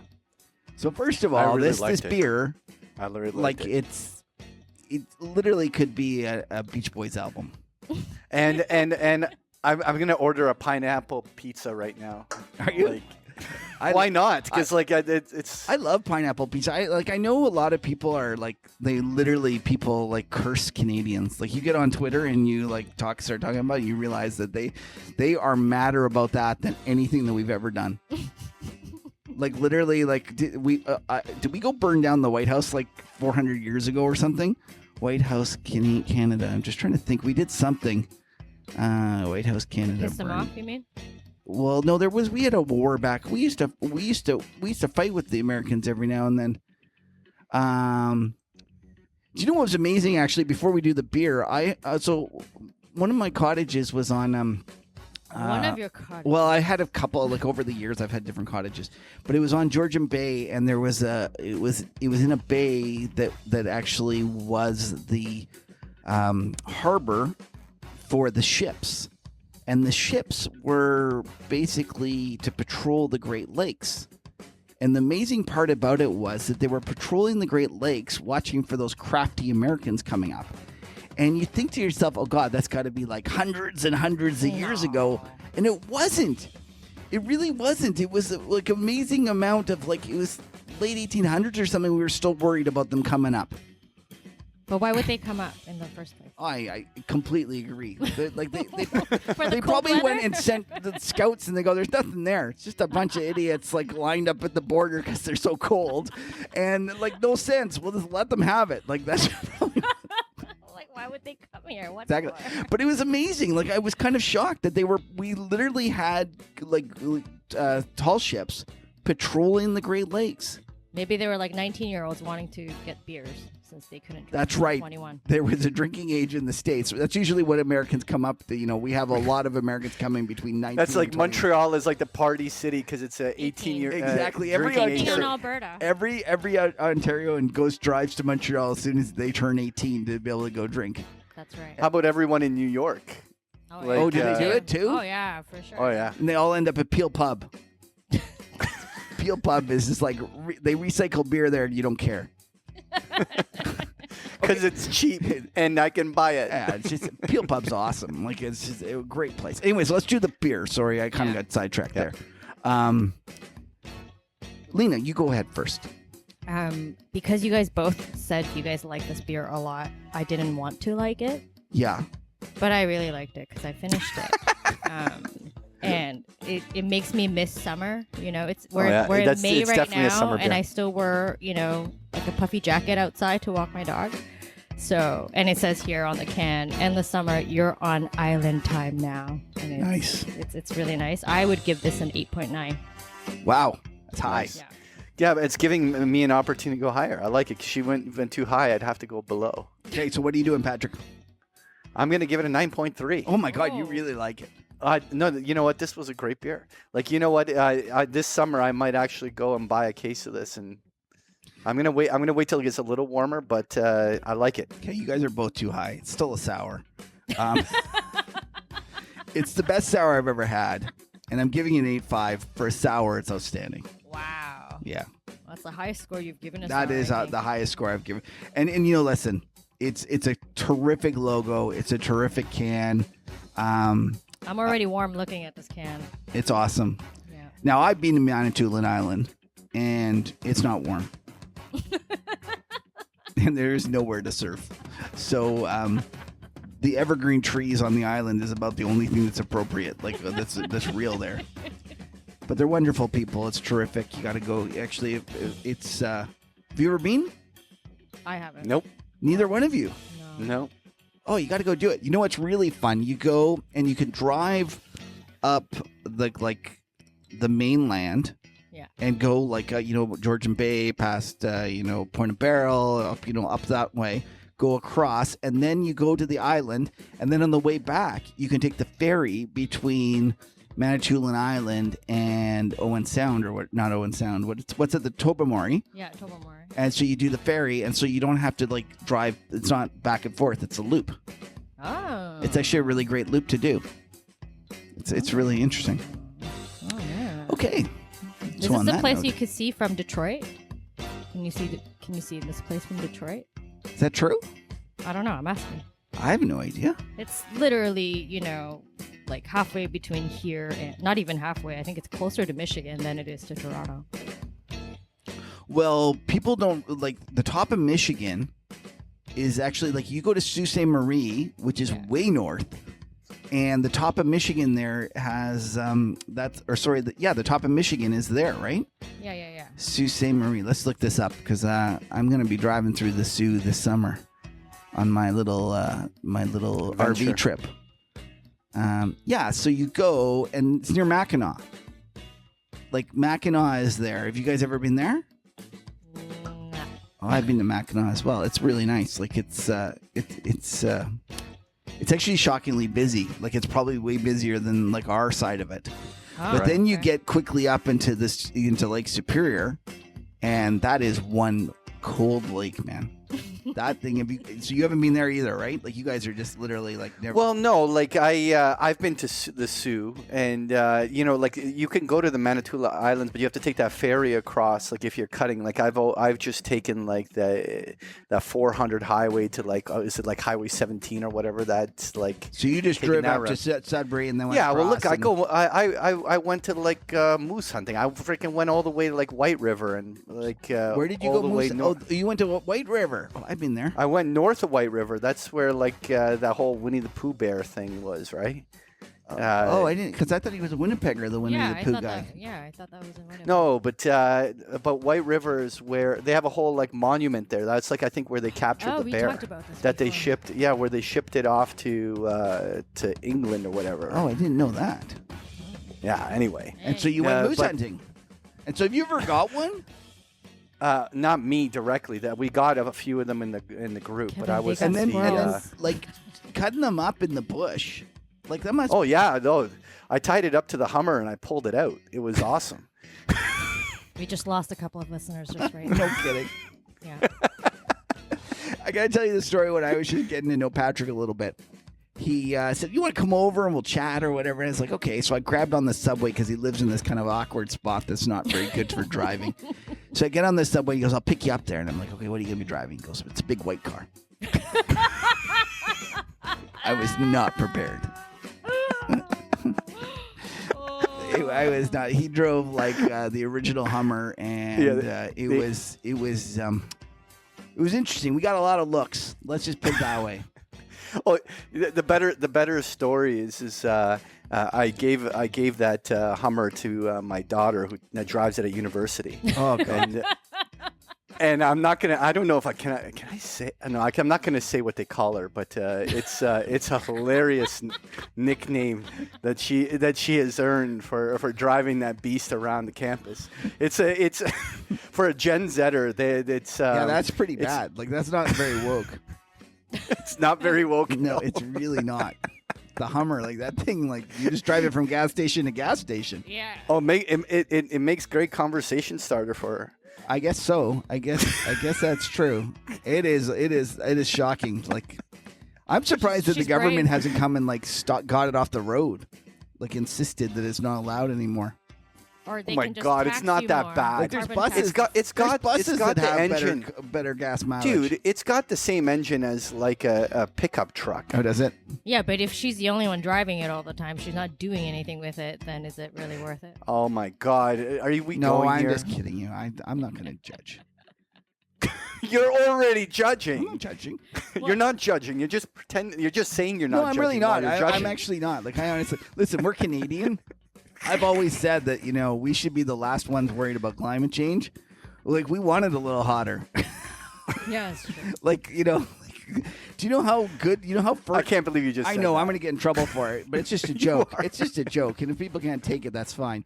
You know how much fertile our soil is going to get?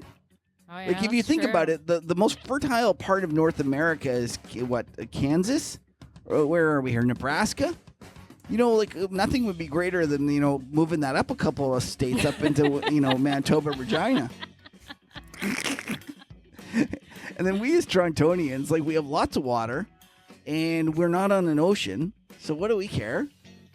And like Oh my we have God. no real So like listen. Anyway. Yeah, I'm in trouble. I'm gonna be in trouble. Yeah, you're gonna get Thanks, us all in Kev. trouble. Thanks for That's sharing, fine. Kev. That But- was but I great. do- Great. I have a Hummer story from Patrick also.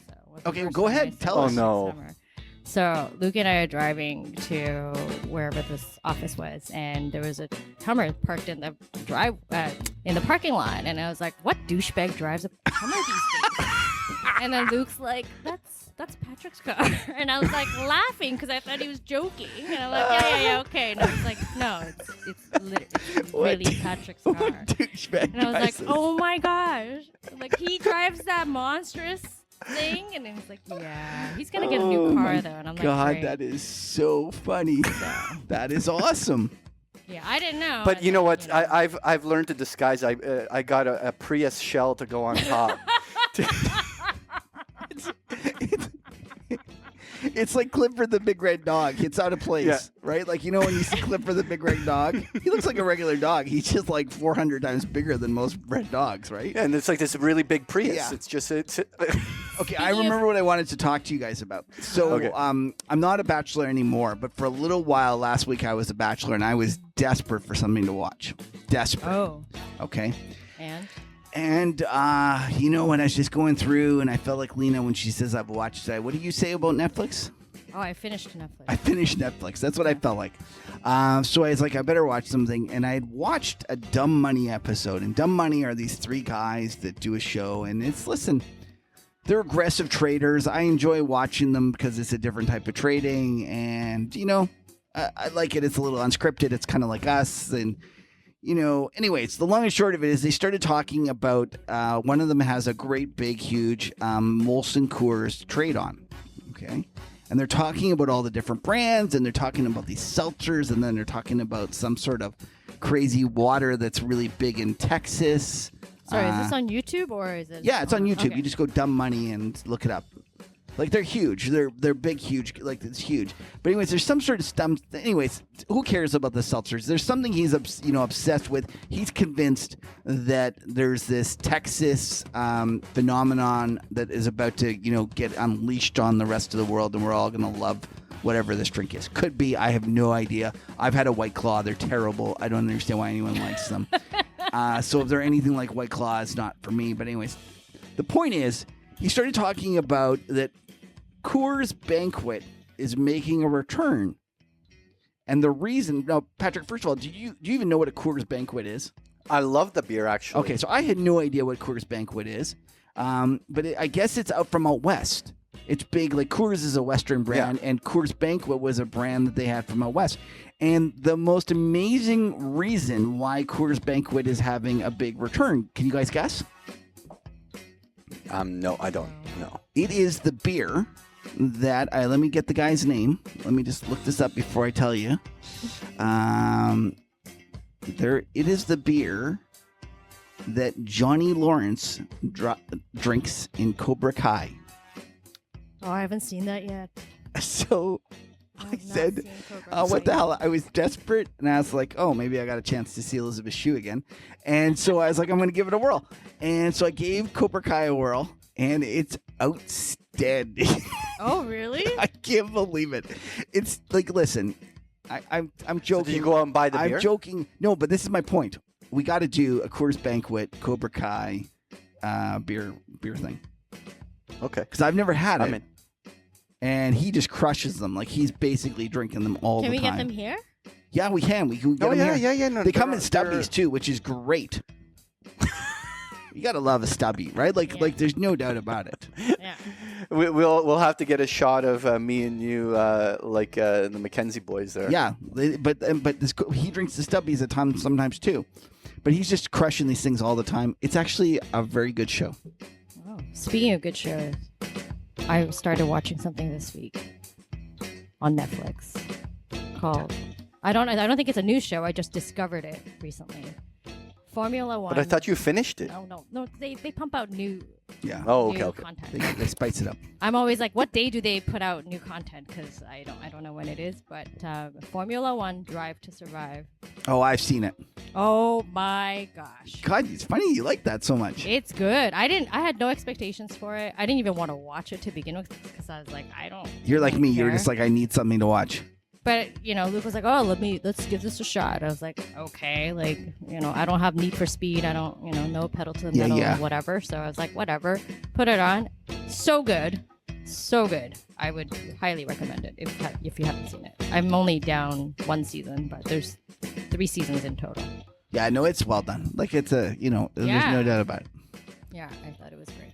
So check it out. It's no Cobra Kai, but it's pretty good. How about you, Patrick? Did you watch anything? No, He's but still an archer. I was talking about Kuppy, but I started reading the Rum Diary, the Hunter Thompson book about, and it takes place in Puerto Rico. That's why I was talking about it with him. It's yeah. I mean, he's the guy that wrote The Fear and Loathing in Las Vegas For and sure. shit like that. And so wait, and I have anyway, it's a good book. I'm a little like I read. know, I was a little Yes. confused. Audiobook? Yeah, it's like, I can't I'm believe calling it. bullshit on this. I'm calling bullshit. It's an audiobook. No, I actually have the real book. It feels weird touching it. Like I've never it's what is this thing? This paper? Hope you don't get a paper cut when you're turning. Yeah, page. no, it's I've already got two. Like the Band-Aids, I can barely type now. He was a little messed up, eh? Like he's definitely a little bit on the wacko side, right? He liked his Hunter Thompson. He liked his drugs. Oh yeah, like he was. Yeah, didn't he have like his ashes shot out of a cannon by Johnny Depp for his funeral? Oh, really? What? Yeah. Like listen. So I'm only hearing that from a third-party source. So I don't want to say like I know this definitively. Can we Google this? We got to find this out. Let's just look at this. Hunter Thompson ashes. Johnny Depp spent $3 million blasting Hunter Thompson's ashes. There you go. Yeah. What? There you go.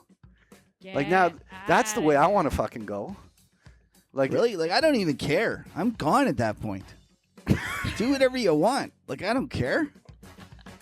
I was actually watching with my wife the other day, like this show Corner, and they had like they people had donated their bodies and they let them decompose out in the wilderness to see like how they decompose at different times. I was like, I'm fine. Sign me up for that. Oh, you're gonna donate your body to science. Yeah, sign me up for that. Like, I saw something on, I don't know if it was Instagram or Facebook. There was an ad for it. Basically, it's you can send your loved one's ashes and they will make a diamond out of it. yeah, they Or make like a some sort diamond of out of it, or like a kind of. gemstone. yeah. I researched that before. Yeah, you can get like some sort of a gemstone out of Yeah, it. they press it into Yeah. like a fucking So gemstone. you can wear of it some with sort. you wherever you go. Kind of like Cameron. Seems kinda- Kind of like Cameron from Ferris Bueller. You don't remember that? All right. Okay. Well, anyways, I think we'll have to. Yeah, call I it a think night. This movie, Yeah. this show is getting longer than our Lord of the Rings movie today. So we can cut it here. It's always a sign of a good one. Yeah. Okay. All right. Well, it was a good show. Have a great weekend, everyone. Thanks for tuning in. Yeah, thanks everyone. And you know what? We'll keep sign up for that newsletter to learn about where we're going to have different huddle muddles. And That's right. Have a great weekend, everyone. Yeah, and Patrick, let's get some Coors Banquet for next week. Done. Okay, sounds good. Done. Have a great weekend. All right, everyone. cheers. Bye-bye.